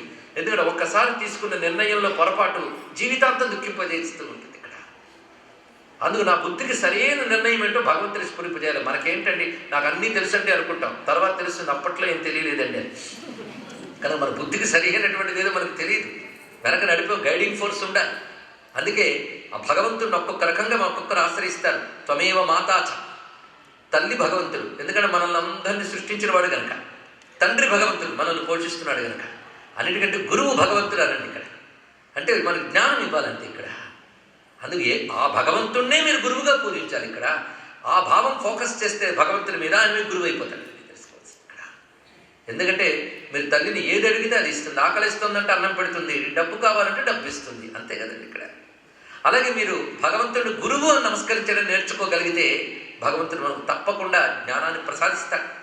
అందుకే ఆ భగవత్ శక్తిని మీరు గురువుని ఆశ్రయించడం చాలా విశేషమైన అంశము. ఎందుకంటే గురువు తల్లిదండ్రుల కంటే గొప్పవాడు అవుతాడు. ఆయన పోషించగలడు, అన్నీ చేయగలడు. అసలు భారతీయ సంస్కృతిలో గురువు అనే మాట ముగ్గురికి వాడాలి, తెలుసుకోండి. మాత, పిత, ఆచార్య. మాతృదేవో భవ, పితృదేవో భవ, ఆచార్య దేవో భవ, అందరికీ తెలుసు కదా. కానీ ముగ్గురికి 3 పేర్లు ఉన్నాయి. ఇందులో గురు శబ్దం ఎక్కడైనా ఉందా చెప్పండి? మాత, పిత, ఆచార్య. గురువు గారు ఎక్కడున్నారు? ఇక్కడ ముగ్గురు గురువులే అని దీనికి అర్థం. ఇక్కడ ముగ్గురికి కలిపి గురు శబ్దం వాడాలి ఇక్కడ. కనుక తల్లి గురువే కాదు, నువ్వు ఎలా నడవాలో ఎలా తినాలో నేర్పిందండి తల్లి. అందుకు మొదటి గురువు తల్లి, రెండవ గురువు తండ్రి, మూడవ గురువు ఆచార్యుడు. కానీ ముగ్గురు గౌరవించవలసిన వారు గురువులు. ఇది తెలుసుకోండి. మరి ముగ్గురిని నువ్వు గురుభావంతో ఆశ్రయించాలి. ఎందుకంటే ముందు ఏది సాధించాలన్నా శరీరం ఆ తల్లిదండ్రుల వల్ల వచ్చింది. అందుకే వారికి కృతజ్ఞత చెప్పాలి. వాడు పెంచి పోషించారు. మనం కసురుకుంటున్నా తిట్టుకుంటున్నా ఎలాగున్నా నిష్కపటమైన ప్రేమతో తల్లిదండ్రులు పోషించారు, వాళ్ళు గురువులు. తర్వాత ఆచార్యుడు, ఆయన జ్ఞానాన్ని ఇచ్చి మనల్ని పెంపొందించాడు. ఆ జ్ఞానంతో బ్రతుకుతూ ఉన్నాం కనుక ఆచార్యుడు. ఆ ముగ్గురు మన గురువులుగా చెప్తూ గురువులకు మనం నమస్కారం చేసుకుంటున్నాం. ఇక్కడ వాళ్ళ ద్వారా విద్యలు వచ్చాయని చెప్పుకున్నాం. ఈ విద్యలో నేను వేదంతో మొదలుపెట్టాను, కానీ విద్యను 2 భాగాలు చేయాలి. ఒకటి లౌకిక విద్యలు, మెటీరియల్ నాలెడ్జ్, లౌకిక విద్యలు ఇవి. రెండవది ధార్మిక విద్యలు, ఇవి 2. కనుక లౌకిక విద్యలు అనగానే నేను మీకు చెప్పక్కర్లేదు, బోర్డు చెప్తారు మీరే. Mathematics, engineering, medicine, music, literature, sculpture, architecture, ఒకటేమిటి చాలా ఇవన్నీ కూడా ఏమంటారు? వీటిని లౌకిక విద్యలు లేదా భౌతిక విద్యలు. దీనికి వేదం అపరా విద్యలు అని పేరు పెట్టింది. అపరా విద్య అని దీని యొక్క పేరు. భౌతికంగా మీరు లబ్ధి పొందడానికి తెలుసుకున్న జ్ఞానాలన్నిటి పేరు అపరా విద్యలు, మరొకటి కాదు. రెండవది పరావిద్య అని. పరావిద్య అంటే పరమార్థానికి సంబంధించినటువంటి జ్ఞానం. అది పరమార్థం. అది ఫిజిక్స్తో ప్రూవ్ చేయాలనుకోవడమే తప్పు. అది beyond the physics, beyond the material senses. అది తెలుసుకోండి ఇక్కడ. దాని పేరు పరావిద్య. ఈ రెండు విద్యలే, రెండూ అవసరమే. లోకయాత్ర విధాయిని కదా అమ్మవారు. అందుకే లోకయాత్ర సాగడానికి ఈ విద్యలు కావాలి, ఆ విద్య కావాలి. బ్రతకడానికి పనికొచ్చే విద్యలు ఇవి, బ్రతుకు పరమార్థం తెలుసుకోవడానికి పనికొచ్చే విద్యలవి. ఈ రెండు విద్యలే కదా. ఈ రెండు విద్యలు గురువే చెప్పాలి మనకి. కనుకనే మనం గురువుగా భగవంతుడిని ఆశ్రయిస్తే ఏ విద్యలైనా ఇస్తాడు. అందుకే మనకి చిన్నప్పుడు అక్షరాభ్యాసానికి వెళ్ళేటప్పుడు సరస్వతి పూజ చేస్తారు. ఇప్పటికీ పిల్లలకి సరస్వతి దేవారాధన చేస్తారు. ఎందుకంటే ఆ విద్యలు వస్తేనే ఈ విద్య అయినా ఆ విద్య అయినా వస్తుంది. ఈశాన సర్వ విద్యాన ఈశ్వర సర్వభూతాన. సర్వ విద్యానం అంటే అపరావిద్య పరావిద్య. ఇది ఇక్కడ ఈ రెండింటిని కూడా చెప్తూ ఉంటుంది. అయితే లౌకిక విద్యలు చెప్పిన వాళ్ళని గురువులు అనాలి, వాడిని గౌరవించాలి, అందులో సందేహం లేదు. కానీ పరావిద్య చెప్పినటువంటి వాడిని భగవంతుడితో సమానమని అనాలి అన్నారు ఇక్కడ. అక్షరం ముక్క నేర్పిన వాడినైనా గురువుగా గౌరవించాలని శాస్త్రం మనకు చెప్తోంది. విద్యారణ్యుల వారు శంకర విజయంలో ఈ మాట చెప్పారు. అక్షరం ముక్క నేర్పిన వాడినైనా గురువుగా భావించాలి, అందులో సందేహం లేదు. వాళ్ళందరినీ గౌరవించాలి. కానీ భగవద్విద్య ఎవరైతే చెప్పారో, పరమార్థ విద్య ఎవరైతే చెప్పారో, ఆత్మజ్ఞానం ఎవరైతే చెప్పారో అతడు సాక్షాత్ భగవద్రూపంగానే అతడి అల్టిమేట్ గురువు, పరమమైన గురువుగా మనం ఆశ్రయిస్తాం ఇక్కడ. అందుకు గురువులు అనగా ఇంతమంది తెలుసుకుంటూ వారికి మనం నమస్కారం చేసుకుంటూ గురుమండల రూపిణి, ఎవరు ఏ జ్ఞానం ఇచ్చినా అమ్మవారు వారి రూపంలో మనకి ఇస్తోందని తెలుసుకోవాలి ఇక్కడ. కనుకనే జ్ఞానం అమ్మవారి రూపము అనగా భగవద్ రూపము. ఇవాళ మనం అమ్మవారనే అందాం, ఎందుకంటే అమ్మవారి గురించి చెప్పుకుంటున్నాం కనుక. అమ్మవారు విద్యనివ్వడం అనేది ఉపనిషత్తులో కనబడుతోంది. ఉపనిషత్తుల్లోంచి మనం ప్రారంభిద్దాం. గురుమండల రూపిణి ఎవరికి విద్య ఇచ్చింది అనేది ఇక్కడ. ఆ గురుమండల రూపిణి అనుగ్రహంతోనే ఆదిశంకరులు మొదలైనటువంటి వారు కూడా విద్యను తెలుసుకున్నారు. వ్యాస భగవానుడు కూడాను తనకంటే ముందే ఒక మహా ఇతిహాసం రచించిన ఒక మహర్షిని కలిశాడు. ఎవరైనా పేరు చెప్పగలరా? వాల్మీకి. చూడండి, ఆయన రచించాడు ముందు. అంటే మనకి ద్వాపర యుగంలోనే జ్ఞానం మొదలు కాలేదు, ఇంకా ముందు ఉంది, ఎప్పటి నుంచో ఉంది. అక్కడ దాకా కలెక్ట్ అయిన దాన్ని మనకి కొంచెం మౌల్డ్ చేసి ఇచ్చాడు వ్యాసులు వారు. కానీ అందుకు ముందు ఎంతమంది మహర్షులు, ఎంత జ్ఞానం లేరు. వాల్మీకి మహర్షి అంతకుముందే కృతయుగం నాడే రామాయణం రాసిపెట్టాడు. ఆయన వద్దకు వెళ్ళారు వ్యాసులు వారు. నువ్వు ఎంత అందంగా రామాయణాన్ని శ్లోక రూపం చేశావు, నేను కూడా ఆ విధంగా వేదాలను వ్యాసం చేసి పురాణాలు రచించే శక్తి నాకు ఎలా వస్తుంది అని అడిగాడు. నేనేం చేశానో నీకే అదే చెప్తున్నానయ్యా, నాకు సరస్వతీదేవి దయ వల్ల ఇది వచ్చింది. అదే బ్రహ్మదేవుడు వచ్చి ప్రవృత్తేయం సరస్వతి మచ్చందాదేవతే బ్రహ్మన్ ప్రవృత్తేయం సరస్వతి. వాల్మీకి రామాయణంలో బాలకండలో కనబడుతుంది వాక్యం. నీ యందు సరస్వతీదేవి అనుగ్రహం ప్రసరించింది, నువ్వు రామాయణం రాయగలవు అన్నారు. కనుక ఆ సరస్వతీదేవి మంత్రమే నీకు ఉపదేశిస్తాను, సరస్వతీదేవిని ఆరాధించు అని చెప్పారు వాల్మీకుల వారు. అప్పుడు వ్యాసుడు సరస్వతీదేవిని ఆరాధన చేశాడు. అప్పుడు ఆ తల్లి ఇచ్చిన జ్ఞానంతో ఆ మహానుభావుడి పుస్తకాలన్నింటినీ రచించగలిగాడు ఇక్కడ. ఆ వ్యాసుడి చేత ఆరాధింపబడ్డ గురుమండల రూపిణి మనకు బాసరలో సరస్వతీదేవిగా కనబడుతుంది ఇక్కడ. ఆవిడ గురుమండల రూపిణి. ఆ తర్వాత మనకి విద్యలన్నీ ఆ తల్లి అనుగ్రహం వల్ల వచ్చాయి. శంకర భగవత్పాదుల వరే అవిద్యానామంతస్తిమిర విహర ద్వీపనగరి జడానాం చైతన్య స్తవక మకరంద స్థృతిజరి దరిద్రాణాం చింతామణి గుణనిక జన్మజలధో నిమగ్నానాం దంష్ట్రా మురరిపు వరాస్య భవతి అనే మాటలో అమ్మవారు గురుమండల రూపుడిగా ఎలా ఉన్నారని చెప్పేశారు ఇక్కడ. ఈ శ్లోకం చాలామందికి అర్థం తెలిసే ఉంటుంది. సంక్షేపంగా చెప్పుకోవాలంటే అవిద్య అనే చీకటి పోగొట్టే సూర్యమండల రూపం అమ్మవారు. సూర్యుడు వస్తే చీకటి పోయినట్టు అమ్మవారు వస్తే అవిద్య పోతుంది. అదేవిధంగా జడానాం చైతన్య స్తవక మకరంద శృతి జడం. జడం అంటే అర్థం ఏంటంటే ఎంత చెప్పినా బుర్రకు ఎక్కకపోతే దాని పేరు జడం. కొంతమంది పాపం ఎన్నో వింటుంటారు, బతుకు అక్కడే ఉంటుంది, ఎక్కడ వేసిన బొంగలు అక్కడే. దాని పేరు జడత్వం. సెన్సిటివిటీ లేకపోవడం, రిసెప్షన్ లేకపోవడం అనేటువంటి ఇక్కడ. అమ్మవారి అనుగ్రహం ఉంటే ఆ సెన్సిటివిటీ వస్తుంది. ఒక అమృత ప్రవాహంలా వాళ్ళలో చైతన్యం పెళ్ళుబుకుతుంది. అలాగా ఆ తల్లి జడుల్ని చైతన్యవంతుల్ని చేస్తుంది, అవిద్యను తొలగించే జ్ఞానకాంతి అవుతుంది. మూడవది దరిద్రాన్ని తొలగించేటటువంటి దివ్యమైన చింతామణి రత్నమాల అవుతోందన్నారు. నాలుగవది ఈ సంసార సాగర్ నుంచి ఉద్ధరించేటటువంటి శక్తి అవుతోంది అని. ఇప్పుడు 4 చెప్పాం కదా, 4 నిజంగా చెప్పండి మనకు బాగా నచ్చింది ఒక్కటి. దరిద్రాణం చింతామణి గుణనిక ఉన్నమాట చెప్పండి ఇక్కడ. అవిద్య ఉంటే ఎవరికి పోతే ఎవరికి, జ్ఞానం కలిగితే కలిగితే పోతే పోతే, మోక్షం అదేమిటో అర్థమే కాదు. కానీ బాగున్నంత ఏమిటి? దరిద్రాణం చింతామణి గుణనిక. అవునా? అవునా? చూసారు, ఒకే మాట 2 రకాలుగా అడగగానే ఎంత మార్పు వచ్చిందా? కాదు అసలు. అందుకే గురువుగారు దాన్ని మధ్యలో పెట్టారు. ఫస్ట్ ప్రయారిటీ అజ్ఞానం పోగొట్టుకో, అది ప్రధానం. మానవుడికి ప్రత్యేకత జ్ఞానం, పశుపక్షాలకు లేవు. కనుక దరిద్రం పోగొట్టుకుని డబ్బు సంపాదించుకుందాం, తిందాం, ఇంకా సుఖంగా బ్రతుకుదాం అనుకుంటే పశువులకి మనకి తేడా ఏముందండి? జ్ఞానం హి తేషామధికో విశేష. జ్ఞానం ప్రధానం. అందుకే అమ్మవారిని ఆశ్రయించండి, అజ్ఞానాన్ని పోగొట్టమని అడగండి. అది ప్రధానమైన అంశం ఇక్కడ. మరి దరిద్రం పోవాలో ఆవిడ చూసుకుంటుంది, అది ఇచ్చిన ఆవిడది ఇవ్వదు. అందుకే ఇహము పరము 2 ఇస్తాయి. శంకరులు కానీ ఈ శ్లోకం పెట్టకపోయి ఉంటే మన సౌందర్యంలో చెప్తే ఒట్టు, చదివితే ఒట్టు. అందులో దరిద్రాణం చింతామణి ఉన్ని కానీ చదవకపోతే అసలు శ్లోకం చదువు, అవునా లేదా? అది ఉంది కనుక మనకు పనికొచ్చింది. కనుక ఒక్కడ అర్థమైంది ఏంటంటే అమ్మవారిని ఆశ్రయిస్తే దరిద్రాన్ని పోగొడుతోంది, జ్ఞానాన్ని ప్రసాదిస్తుంది, ఇంకేం కావాలంటే చివరికి మోక్షాన్ని ఇస్తుంది.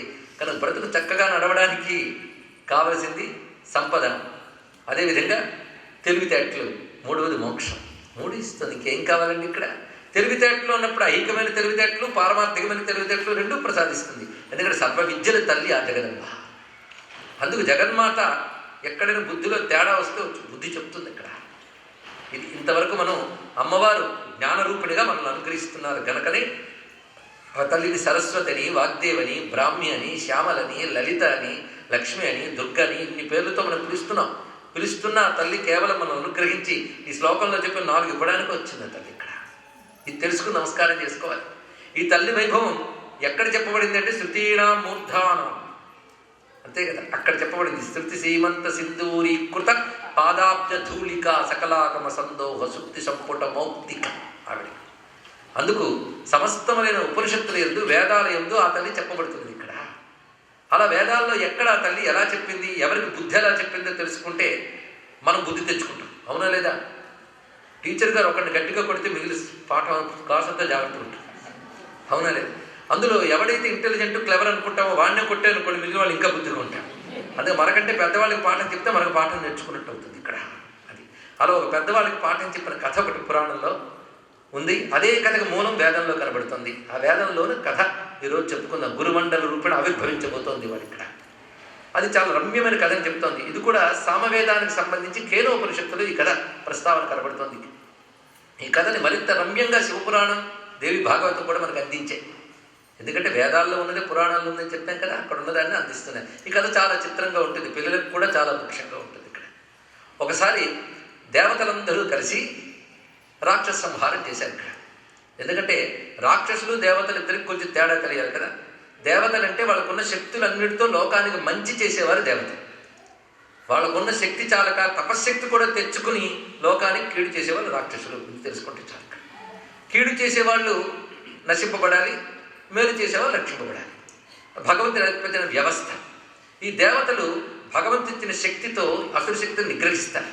అందుకని ప్రతిసారి ఆయన దిగిరాడండి. దేవతలు రెక్టిఫై చేసేస్తారు అనేక సమస్యలను కూడా. అలాగా దేవతలు అనగానే సూర్యుడు, ఇంద్రుడు, అగ్ని, వరుణుడు, వాయువు వీళ్ళందరూ కూడా దేవతలు, ప్రకృతిని నిర్వహించే శక్తులు. వీళ్ళందరూ కలిసి అసుర శక్తుల్ని నాశనం చేశారు. చేసినందుకు వాళ్ళకు సెలబ్రేషన్ చేసుకున్నారు, అంతే కదండి. పరీక్ష పాస్ అయితే ఒక సెలబ్రేషను, సక్సెస్ సాధిస్తే ఒక సెలబ్రేషను. అలాగే వీళ్ళు కూడా మంచి ఉత్సవం చేసుకుంటున్నారు దేవతలందరూ కలిసి. ఆ ఉత్సవం చేస్తున్నప్పుడు నెమ్మదిగా కబుర్లు మొదలయ్యాయి. సాధారణ ఉత్సవాలు గొప్పలు చెప్పుకోవడానికి, అంతే కదండి. ఇక్కడ ఆ ఉత్సవాల్లో మొట్టమొదటి గొప్పలు చెప్పుకుంటున్నారు. ఏమైనా మనం ఈసారి గొప్పగా పరాక్రమం చూపించి రాక్షసులందరినీ జయించాం, మనం గొప్పవాళ్ళం అయిపోయాం అనుకుంటున్నారు ఇక్కడ. ముందు అందరినీ కలిపి కలెక్టివ్గా గొప్పతనం చెప్పుకొని తర్వాత ఇండివిజువల్గా మొదలవుతుంది. ఎవడికి వాడే చెప్పుకుంటున్నాడు. అగ్నిదేవుడు ముందున్నాడు. ఎందుకంటే దేవతలందరూ మొదలుపడి అగ్ని లీడర్ ఆయన. అగ్ని అంటే అగ్రే నీతి ఇది అగ్ని. ఆయన ముందు అన్నట్ట. ఏమైనా అందరూ బాగా పనిచేశారు కానీ నేను కొంచెం ఎక్కువ చేశాను అన్నట్టు. ఇవి సాధారణంగా మనకి లోకంలో కనబడుతుంటాయండి. పురాణ కథలు ఎందుకు మిగిలిపోయాయంటే మనలాంటి వాళ్ళ కథలే కనుక. మనం దేవతలంత వాళ్ళు మనం. సరే, ఇంద్రుడు గారు అగ్ని గారు ఏమంటున్నారు, నేను చాలా గొప్పవాడిని, నేను ఎక్కువ కష్టపడ్డాను, ఎందుకంటే నేను అందరిలో తగలబెట్టాను, దగ్ధం చేశాను, కాబట్టి విజయం నా వల్ల ఎక్కువ వచ్చింది నేను అనుకుంటున్నాను అన్నాడు ఇక్కడ. వాయువు పక్క నుండి ఫ్రెండ్ భుజం తట్టి, కొంతవరకు నిజంగానే అంతా నిజం కదనైనా, నేను కానీ సహకరించకపోతే నువ్వు జ్వలించలేవు తెలుసా. తలచుకుంటే ఆర్పగలను, తలచుకుంటే నేను మరింత జ్వలింపజేయగలను. కనుక నీకు సహాయపడ్డాను కనుక నువ్వు చేయగలిగావు. నీ సహాయం లేకుండా నేను చేశాను. అంటే నా సపోర్ట్తో నువ్వు గెలిచావు, నీ సపోర్ట్ లేకుండా నేను గెలిచాను. అది ఎలాగంటే ఒక్క నేనే ఎగరగొట్టగలను దేన్ని నేను. ఒక్కసారి విజృంభించానా కోపట్ట వేళ్లతో పెకలించగలను. అలాగే నేను అనేక రాక్షసుని ఎగరగొట్టాను, అయిపు లేకుండా చేశాను నేను. ఇది నేను చేసిన గొప్పతనం అన్నాడు. వరుణుడు వచ్చాడు, బాగుంది మీ ఇద్దరిది, నేనేం తక్కువ తిన్నానా, నేను కుంభవృష్టిలో ఈ వృష్టి ఆ వృష్టి అన్ని కురిపించి ఉక్కిరి బిక్కిరి చేసి చంపి వేరేశాను ఒక్కొక్కడిని కూడా, కాబట్టి నేను గొప్పవాడిని అన్నాడు. ఈ లోపల యముడు వచ్చాడు. వచ్చి మీరందరూ గొప్పవాళ్ళే కానీ నేను సంతకం పెట్టకపోతే మీరు చేసిందంతా వ్యర్థమే అన్నాడు. అవునా లేదా? యముడు గారు కూరుకోకపోతే ఎవడి పని పూర్తి అవుతుంది, నేను గొప్పవాడిని అన్నాడు. ఇలా ఒక్కొక్కరు చెప్పుకుంటున్నారు. ఈ లోపల వాళ్ళు కబుర్లు ఆడుతుంటే వెంటనే ఢామ్ మనకు శబ్దం వినబడింది. ఇదేమిట్రా బాబు అని చుట్టూ చూశారు. వాళ్ళ మధ్యలో ఒక కాంతి పుంజం కలిసింది. ఈ కాంతి పుంజం క్రమక్రమంగా పెరిగిపోయి ఆకాశాన్ని అంటుకుంటుంది. ఇక్కడ అగ్నిస్తంభం శివలింగం ఆవిర్భవించింది కదా, అలాగా ఆ జ్యోతి పుంజం ఆవిర్భవించి తుది మొదళ్ళు లేకుండా పెరిగిపోయింది జ్వాల. ఈ కాంతి ఎవరు? అగ్ని కాదు, ఆ కాంతి సూర్యుడు కాదు, చంద్రుడు కాదు, ఎవరది? ఆ కాంతి ఏమిటా అని చూస్తున్నారు. ఇక్కడ ఇప్పుడే అందరూ హాయిగా ఉన్నాం అనుకుంటే ఈ విడ్డూరం ఏమిటి? ఎందరి ప్రతాపాలు, ఎందరి ప్రగల్భాలు వెంటనే మౌనం వహించి ఏమిటని ఆశ్చర్యపోతున్నారు. చూస్తూ చూస్తూ ఉండగా ఆ కాంతి మధ్యలో ఒక పురుషుడు కనబడ్డాడు. ఆ పురుషుడు ఎలా ఉన్నాడంటే తన నడుము మీద చేసుకుని నిలబడి ఉన్నాడు. అక్కడ నవ్వుతూ ఉన్నాడు. ఆయన చూడ్డానికి యక్షుడిలా కనబడుతున్నాడు. యక్ష అంటే యక్షని జాతి కాదు, యక్ష అంటే యజనము చేయుబడువాడు, పూజింపదగినవాడు. ఇది అర్థం ఇక్కడ, ఇది గుర్తుపెట్టుకోండి. పూజింపదగినవాడు అని అర్థం ఇక్కడ. ఆ పూజింపదగిన ఒక మహాత్ముడు కనబడుతున్నాడు. అంటే ఇప్పటివరకు కనబడేది కాంతిపుంజం. ఆ కాంతిపుంజం ఎవరి శక్తియో అతడు వీళ్ళతో మాట్లాడడం కోసం రూపం ధరించాడు. ఇది జాగ్రత్తగా చూడండి ఇక్కడ. అంటే రూపం లేని భగవంతుడు రూపం స్వీకరించాడు. ఇది అర్థం చేసుకోవాలి ఇక్కడ. ఎందుకు? వీళ్ళతో మాట్లాడడం కోసం. మన కోసం ఆయన రూపం ధరిస్తాడని రూపం లేదు కనుక మహాగ్నిపుంజంగా ఉన్నటువంటి స్వామి ఒక రూపం ధరించి అందులో కనబడ్డాడు. కనబడి చిరునవ్వు నవ్వి వాళ్ళని పలకరించాడు. ఎప్పుడో ఎవరు నువ్వు అన్నారు. నేనెవరో తర్వాత చెప్తాను కానీ మీ గొప్పతనాలు వింటూ ఉంటే ఉండబెట్టలేకొచ్చాను. నేను మీ గొప్పతనాన్ని పరీక్షించాలనుకుంటున్నాను, మీరు సిద్ధమేనా అన్నాడు. సరే, అందరూ రెడీ అయ్యారు. ఈ లోపల ఆయన చేసిన పని ఏమిటంటే ఎండిపోయిన గడ్డి పోచ తెలుసు కదా, గ్రాస్ ఎండిపోయినది అక్కడ పెట్టి దీని మీద మీ శక్తి చూపించండి అన్నాడు. ముందు మాట్లాడినవాడు అగ్ని కదా అనిపించాడు. నీ శక్తి ఏమిటి దాని మీద చూపించని చెప్పాడు. ఆ అగ్ని ఓస్ ఇది గడ్డిపోచ, నేను తగలబెట్టగలవా? ఏం వేళాపడం ఉందా? నేను తలంచుకుంటే నిన్ను తగలబెట్టగలను, ఏదైనా చేయగలను ఇక్కడ అని. ఇది తగలబెట్టగలను, సరే పని చేయన్నాడు. ఆయన ప్రయత్నించాడు, ఏమీ చేయలేకపోయాడు. ఆఖరికి తనకున్న సర్వశక్తులు, ఎందుకంటే అగ్నుల్లో రకరకాలు ఉన్నాయి, అన్ని రకాల అగ్నులు చూపించాడు. పని చేయలేకపోయింది. పక్కకు వచ్చి నిలబడ్డాడు తల ఉంచుకొని. మిగిలిపోయినవాడు వాయువు రా అన్నాడు. వాయువు వచ్చాడు. వాడిని చూశాను, వీడు బుద్ధి తెచ్చుకోరండి, వాడు పోతే పోయాడుగా నాకేం పోయింది అని అహంకారం లక్షణం. ఆయన గారు వచ్చారు, వచ్చి కదిలించడానికి ప్రయత్నించారు. పల్ల కాలేజీ వాడు ఓడిపోయాడు. క్యూ పెరుగుతోంది, ఓడిపోయిన వాళ్ళది. వరుణుడు వచ్చాడు, తరపలేకపోయాడు. వాయువు వచ్చాడు, కదిలించలేకపోయాడు. వరుణుడు వచ్చాడు, తరపలేకపోయాడు. యముడు వచ్చాడు, ఏం చేయలేకపోయాడు. దేవతలందరూ ప్రయత్నించారు, ఎవరి వల్ల ఏం కాలేకపోయింది. అప్పుడు ఇంద్రుడు ఉన్నాడు, వీళ్ళందరికీ హెడ్. ఆయన చాలా తెలివైనవాడు. ఆయన ఏమీ మాట్లాడకుండా మోకాళ్ళ మీద కూర్చొని 2 చేతులు దోగిలించి నమస్కరించి సరెండర్ నమస్కరించి ఒక్క మాట అన్నాడు, స్వామి నువ్వు ఎవరు, ఏమిటిది? ఎందుకంటే పెద్దవాడు కదా, తెలుగు ఉపయోగించాడు. ఎప్పుడైతే ఆ మాట అన్నాడో వెంటనే ఆయన చిరునవ్వు మాయమైపోయాడు. ఇక్కడ నమస్కరిస్తే మాయమైపోయాడు ఆయన. ఆశ్చర్యపోయి చూస్తుంటే ఆయన ఎక్కడ మాయమయ్యాడో అక్కడ ఒక స్త్రీ కనబడింది అన్నాడు. ఇక్కడ సతస్మిన్నేవాకాశే స్త్రియమాజగామా, ఉపనిషత్తులో మంత్రం. ఇక్కడ సతస్మిన్నేవ ఆకాశే, ఆ చోటులో ఒక స్త్రీ నిలబడింది. ఆయన వెళ్ళి ఆవిడ వచ్చాడు. చూడండి, చాలా కీన్గా వినవలసిన స్టోరీ ఇది. ఎంత డెప్త్ ఉందో ఈ కథలో చూడండి. అక్కడ ఆయన వెళ్ళి ఆవిడ వచ్చింది. అమ్మా నువ్వెవరు, ఆ వెళ్ళిన వారెవరు, నాకు కొంచెం తెలుసుకోవాలనుంది చెప్పమ్మా అని. ఆవిడ మందహాసం చేసి, ఆ వెళ్ళిన వాడు పరమేశ్వరుడు, పరమాత్మ. ఆయన ఇచ్చిన శక్తితోనే మీరు అందరూ పనిచేస్తున్నారు. ఇది తెలుసుకోవాల్సింది. అంటే ప్రకృతిలో అగ్ని, వాయువు, సూర్యుడు వీరందరూ ఎవరి శక్తితో పనిచేస్తున్నారు, అది సరిగ్గా అప్లై చేసుకోండి. ఇక్కడ చూడగలిగే శక్తి, వినగలిగే శక్తి, తినగలిగే శక్తి, అనగలిగే శక్తి ఎవరి వల్ల వచ్చింది? సరిగ్గా ఈ కథని మనం ఎలా అప్లై చేసుకోవాలో తర్వాత అర్థం చేసుకోవాలి. ఇక్కడ దానితో అహంకారాలు చచ్చూరుకుంటాయి. ఇక్కడ వీళ్ళకున్నది అదే అహంకారం, నేను చేశాను. ఎవరి యొక్క శక్తితో మీరందరూ పని చేయగలిగారో, అగ్నిలో అగ్నిత్వము, వాయువులో వాయుశక్తి, వరుణులో వరుణ శక్తి, యమునిలో యముని శక్తి, నీలో ఇంద్రశక్తి, ఇలా సర్వదేవతలకి ఏ ఏ శక్తులు ఉండడం వల్ల పనిచేయగలిగారో ఆ శక్తులు ఇచ్చినవాడు, ఎవరి సంకల్పం వల్ల ఇవన్నీ వచ్చాయో ఆ పరమేశ్వరుడు. ఆయన మీకు గోచరించి ఆయన తలంచుకుంటేనే మీరు కొండలనైనా కదిలించగలరు, వృక్షాలనైనా తగలబెట్టగలరు.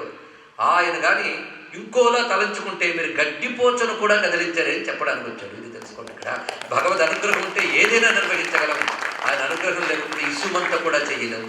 ఇది తెలుసుకోవాలి. ఇక్కడ ఇవాళ మేధావి, రేపు బ్రెయిన్ చెడిపోయింది ఎవడు, అప్పుడేమయ్యో నువ్వు? నీ ఇంద్రియానికి శక్తి ఇచ్చినవాడు ఎవడు? ప్రపంచానికి శక్తి ఇచ్చినవాడు. ఇదొక్కటి ఆలోచిస్తే చాలు. కదా అది ఆలోచించాడు. ఏమనంటే నేను మేధావులండి నాస్తికుడిని అంటాడు. నాస్తికుడికి మరొక పేరు మూర్ఖుడని అర్థం భారతం చెప్పింది ఇక్కడ. ఎందుకంటే వాడంత అజ్ఞానం మరొకడు లేడు.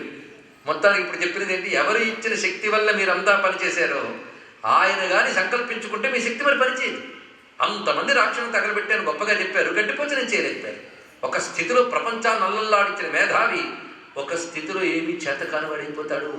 ఒకప్పుడు కనబడితే చాలు ఎదురుపడి పాదాల మీద పడి ఆహా ఓహో అని జనాలు మూగుతారు. ఒకప్పుడు మొహం చూడ్డానికి ఒక్కడు రాడు. అదే వ్యక్తి ప్లేట్ తిరిగిపోతుంది. ఏమిటి చూసి అహంకరిస్తారు? కనుక ఆయన సంకల్పం వల్ల మీరు శక్తితో చేయగలిగారు. ఆయన తన సంకల్పాన్ని విత్డ్రా చేయగానే మీరు పని చేయకుండా పోయారు. ఇక్కడ ఇది తెలుసుకోండి. ఇక్కడ ఇది అర్థం చేసుకోండి. ఎన్ని మైకులు పెట్టినా, ఎన్ని బల్బులు పెట్టినా, ఎన్ని ఫ్యాన్లు పెట్టినా కరెంట్ అనేది ఒక్కటి లేకపోతే ఏవి పని చేయకుండా తెలుసుకోండి. ఆ శక్తి వల్ల మీరు అందరూ పని చేయగలిగారు. అయితే మరి ఆయన కనబడ్డాడు ఒక రూపంతో. మళ్ళీ ఎందుకు వెళ్ళిపోయాడమ్మా అన్నాడు. చాలా గొప్ప విషయం. ఆవిడ ఒక మాట చెప్పింది. ఇక్కడ ఉందండి రహస్యం అంతా కూడా. అందుకే గురుమండల రూపుడు అమ్మవారి కూడా తేల్చేయాలని నేను పెట్టుకున్నాను. ఆవిడ గొప్ప మాట చెప్పింది. ఆయన వెళ్ళిపోయి నేను రాలేదు, ఆయనే నేనై వచ్చాను అంది ఇక్కడ అమ్మవారు. అత్యద్భుతమైన మాట ఉందండి ఇక్కడ. ఆయనే నేనై వచ్చాను. ఎందుకంటే మిగిలిన వాళ్ళు అహంకారం చూపిస్తున్నంతసేపు ఆయన నిలబడున్నాడు అక్కడ. అంతే. నువ్వు ఒక్కడవే అహంకారం విడిచిపెట్టి శరణాగతుడివే నమస్కరించావు. అది భక్తి. ఆ భక్తిని చూసిన వెంటనే ఆయనకి దయ పుట్టింది. ఎవరికి? ఆ ఈశ్వరుడికి.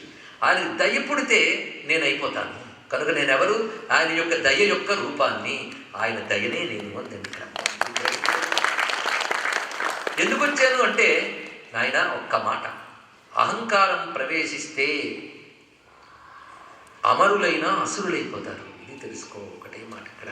అది రోజు ధ్యానం చేయడం, పూజ చేయడం ఎందుకయ్యా అంటే ఒక్కసారి నిదానంగా కూర్చొని స్వామి నాలో ఉన్న శక్తి అంతా నువ్వే, నాకు ఇచ్చిన శక్తి అంతా నీదే అని నిదానంగా నింపాది. కాసేపు అనుకో, నీకు కావలసిన శక్తి ఆయన ఇస్తూనే ఉంటాడు ఇక్కడ. ఎందుకంటే నాకు నువ్వు ఇది ఇచ్చావుని ప్రేమగా అంటే ఇంకా ఇవ్వాలని బుద్ధి పుడుతుంది. ఎంత ఇచ్చినా పట్టించుకోలేదు అనుకోండి, మళ్ళీ ఇవ్వాలనిపించింది. అంతే కదా ఇక్కడ. కాబట్టి ఒక్కసారి నిదానంగా కూర్చో. ఆ నిదానం లేదు మనకి. ఆధ్యాత్మిక సాధన అంటే ఒక్కటి అర్థం చేసుకోండి. ఎక్కడి నుంచో పరలోకాల నుంచి ఓడబెరుకు రావడం కాదు, నీ లోపల ఉన్న దివ్యత్వాన్ని జాగృతపరచుకోవడమే ఆధ్యాత్మికత. ఎందుకంటే మానవులు మనం కనిపించేవి తింటున్నాం, సుఖపడాలనుకుంటున్నాం, ఇంద్రియాలకు ఎన్ని సుఖపడాలనుకుంటున్నాం, అన్ని ప్రయత్నాలు చేస్తున్నాం. కానీ అంతకంటే గొప్పదైన వస్తువు నీ లోపల ఒకటి ఉందయ్యా, దాన్ని తెలుసుకునే ప్రయత్నం చెయ్యు. అదే ఆధ్యాత్మికత అంటే మరొకటి కాదు. అదే చెప్పాడు Swami Vivekananda. Every soul is potentially divine. ఆ లోపల ఒక డివినిటీ ఉంది ప్రతివాడిలో. ఆ డివినిటీ సామాన్యం కాదు. ప్రపంచాన్నంతటి నడుపుతున్న డివినిటీ నీ లోపల ఉంది, ఈశ్వరుడు రూపంగా. అది నువ్వు తెలుసుకునే ప్రయత్నం చేయకుండా నువ్వు ఈ శరీరం అనుకుని ఈ ప్రాపంచిక సుఖాల కోసం గంపర్లాడుతున్నావు. కానీ నిన్ను ప్రపంచాన్ని నడిపే శక్తి నీ లోపల ఒకటి ఉంది కదా. ఆ శక్తిని తెలుసుకునే ప్రయత్నం చెయ్యి. అదే జ్ఞానం అంటే. ఈ జ్ఞానాన్ని అంచెలంచెలుగా వాళ్ళ తాహత బట్టి చెప్తారు గురువులు. నువ్వు ధర్మం చెయ్యి, భక్తి చెయ్యి, జ్ఞానం చెయ్యి, ఇవన్నీ చెప్పడం ఏంటంటే అది తెలుసుకోండి. ఇక్కడ ఆధ్యాత్మిక సాధన అనగా మన లోపల దివ్యత్వాన్ని జాగృతి పరచుకున్నట్టే. ఇదొక్కడు గుర్తుపెట్టుకోండి ఇక్కడ. ఎందుకండి భగవంతుడు పూజించాలి, ఎందుకు జపం చేయాలి, ఎందుకు సాధన చేయాలి? ఇది బతికేస్తున్నావు అంటే బతికేస్తావు, చేస్తావు, అయిపోయింది ఇక్కడ. కానీ నీ లోపల ఉన్న దివ్యత్వాన్ని జాగృత పరచుకోగలిగితే అద్భుతంగా బ్రతుకుతావు. అందరికీ పనికొచ్చేలా బ్రతుకుతావు. ఆఖరికి బ్రతుకు పూర్తి అయ్యే పరమాత్మను ఐక్యమవుతుంది. తెలుసుకోండి ఇక్కడ. అటువంటి ఆ జాగృతిని కలిగించడానికే సాధన. ఆ సాధన ఇచ్చేవాడు గురువు. కనుకనే మీ అహంకారం ప్రవేశిస్తే అమరులు కూడా అసురులైపోతారు. మీరు పాడైతే ప్రపంచం పాడవుతుంది. ఎందుకంటే ముందు టీచర్ గారికి చదువు వస్తే పిల్లలకు చదువు వస్తుంది. ఆయన మూర్ఖుడైతే పిల్లలకు అదే వస్తుంది. కనుక ముందు టీచర్కి పాఠం చెప్పాలి. కనుక దేవతలు లోకానికి మార్గం చూపించాల్సిన వాళ్ళు. మీరే అహంకారం పాలైతే ఎలాగా? మీకు ఆ శక్తి ఎవరిచ్చారో మర్చిపోతే ఎలాగా? అందుకు మీకు చెప్పడానికి వచ్చాడు ఆయన. నా రూపంలో వచ్చాడు. కనుక ఇప్పుడు ఏం తెలిసింది మీకు? ఆయనకి దయ పుడితే నేనవుతాను. ఒక్క మాట తెలుసుకుంటే చాలు. కనుక పరమేశ్వరుడు, నేను దీన్ని విష్ణువు శివుడు ఇవన్నీ పక్కన పెట్టేసాను. పరమేశ్వరుడు, ఆయన దయ అమ్మవారు, పరమేశ్వర శక్తి అమ్మవారు. ఇప్పుడు దయకి 2 రూపాలు ఉంటాయి, మీరు వినుంటారు. దయా దాక్షిణ్యం విన్నారు ఎప్పుడైనా మాట? దయా దాక్షిణ్యాలు 2 ఉండాలి. ఇప్పుడు అమ్మవారు ఇంద్రుడికి విద్య నేర్పారు. విద్య అంతా ఏం విద్య? మీ లోపల ఉన్న శక్తి భగవచ్ఛక్తి అని ఎరుక మీ అందరికీ కలిగితే, ఆ భగవచ్ఛక్తిని మీరు అనుసంధానం చేయగలిగితే అదే జీవన పరమార్థం, అది మీకు పరమార్థం అని అమ్మవారు బోధించారు. అంటే విద్య నేర్పారు. విద్య ఎవరు నేర్పారు? అమ్మవారు. కనుక గురువు. తెలుసుకున్నవాడెవడు? దేవతలకే దేవుడైన ఇంద్రుడు. కనుక ఇంద్రుడికి మొట్టమొదటి శ్రీ విద్య చెప్పబడింది. దీని పేరు శ్రీ విద్య. నీ లోపలున్న స్త్రీని తెలుసుకో, అదే శ్రీ విద్య. అవునా లేదా? శ్రీ చైతన్యం, శక్తి, దైవత్వం, అదే శ్రీ. దాన్ని తెలియజేసే విద్య శ్రీ విద్య. కానీ శ్రీ విద్య మొట్టమొదట నేర్పింది ఎవరు? సాక్షాత్ శ్రీమాత వచ్చి విద్య నేర్పింది. అది అమ్మవారి యొక్క అనుగ్రహం. దేవతలకి ఎందుకు నేర్పిందంటే మంచివాళ్ళు కనుక. మంచి పనులు చేయడం, ధర్మం చేయడం, లోకానికి పనికొచ్చే పనులు చేయడం అన్నీ ఉన్నాయి. కాసేంత అహంకారం కానీ వెంటనే రెక్టిఫై చేసింది. మంచి వాళ్ళకి తొందరగా పాఠం చెప్తారు, చెడ్డ వాళ్ళకి నెమ్మదిగా చెప్తారు. అవునా లేదండి? ఎందుకంటే తెల్ల చొక్కా వేసుకున్నాక జాగ్రత్తగా విధులకు వెళ్తాం మనం. ఒక్క చొక్క ఇంకుపడ్డా బాధ. నల్ల చొక్కా వేసుకున్నామంటే 10 రోజులు నడిపవచ్చు. అవునా లేదు? ఇక్కడ అందుకు దేవతల సాత్వికులు, మహాత్ములు, వాళ్ళకి ఏదో చిన్నది వచ్చిన వెంటనే రెక్టిఫై చేసింది అమ్మవారు. అంటే విద్య నేర్చుకోవడానికి మనలో సాత్విక గుణం మనం దేవతల్లా పెంచుకోవాలి. ఇంద్రుడి దగ్గర అమ్మ మరి ఇంతమందికి ఆయన స్త్రీ రూపంలో కనబడకుండా నా ఒక్కడికే ఎందుకు ఇలా మారి వచ్చాడు? 2వ ప్రశ్న వేశాడు. నువ్వు ఒక్కడే మఠం వేసుకు అడిగేవు కనుక అన్నదాడు. శరణాగతుడు అది శిష్యస్తేహం సాది మాం త్వాం ప్రపన్నం. శరణాగతుడయ్యి అహంకారాన్ని విడిచిపెట్టి ఆశ్రయిస్తే అనుగ్రహం అదే లభిస్తుంది. జాగ్రత్తగా విన్నారు కదా మాట. మాట గడగడ వచ్చినా కొటేషన్స్లో గుర్తుపెట్టుకోవాల్సినవి ఎన్నో వస్తాయి.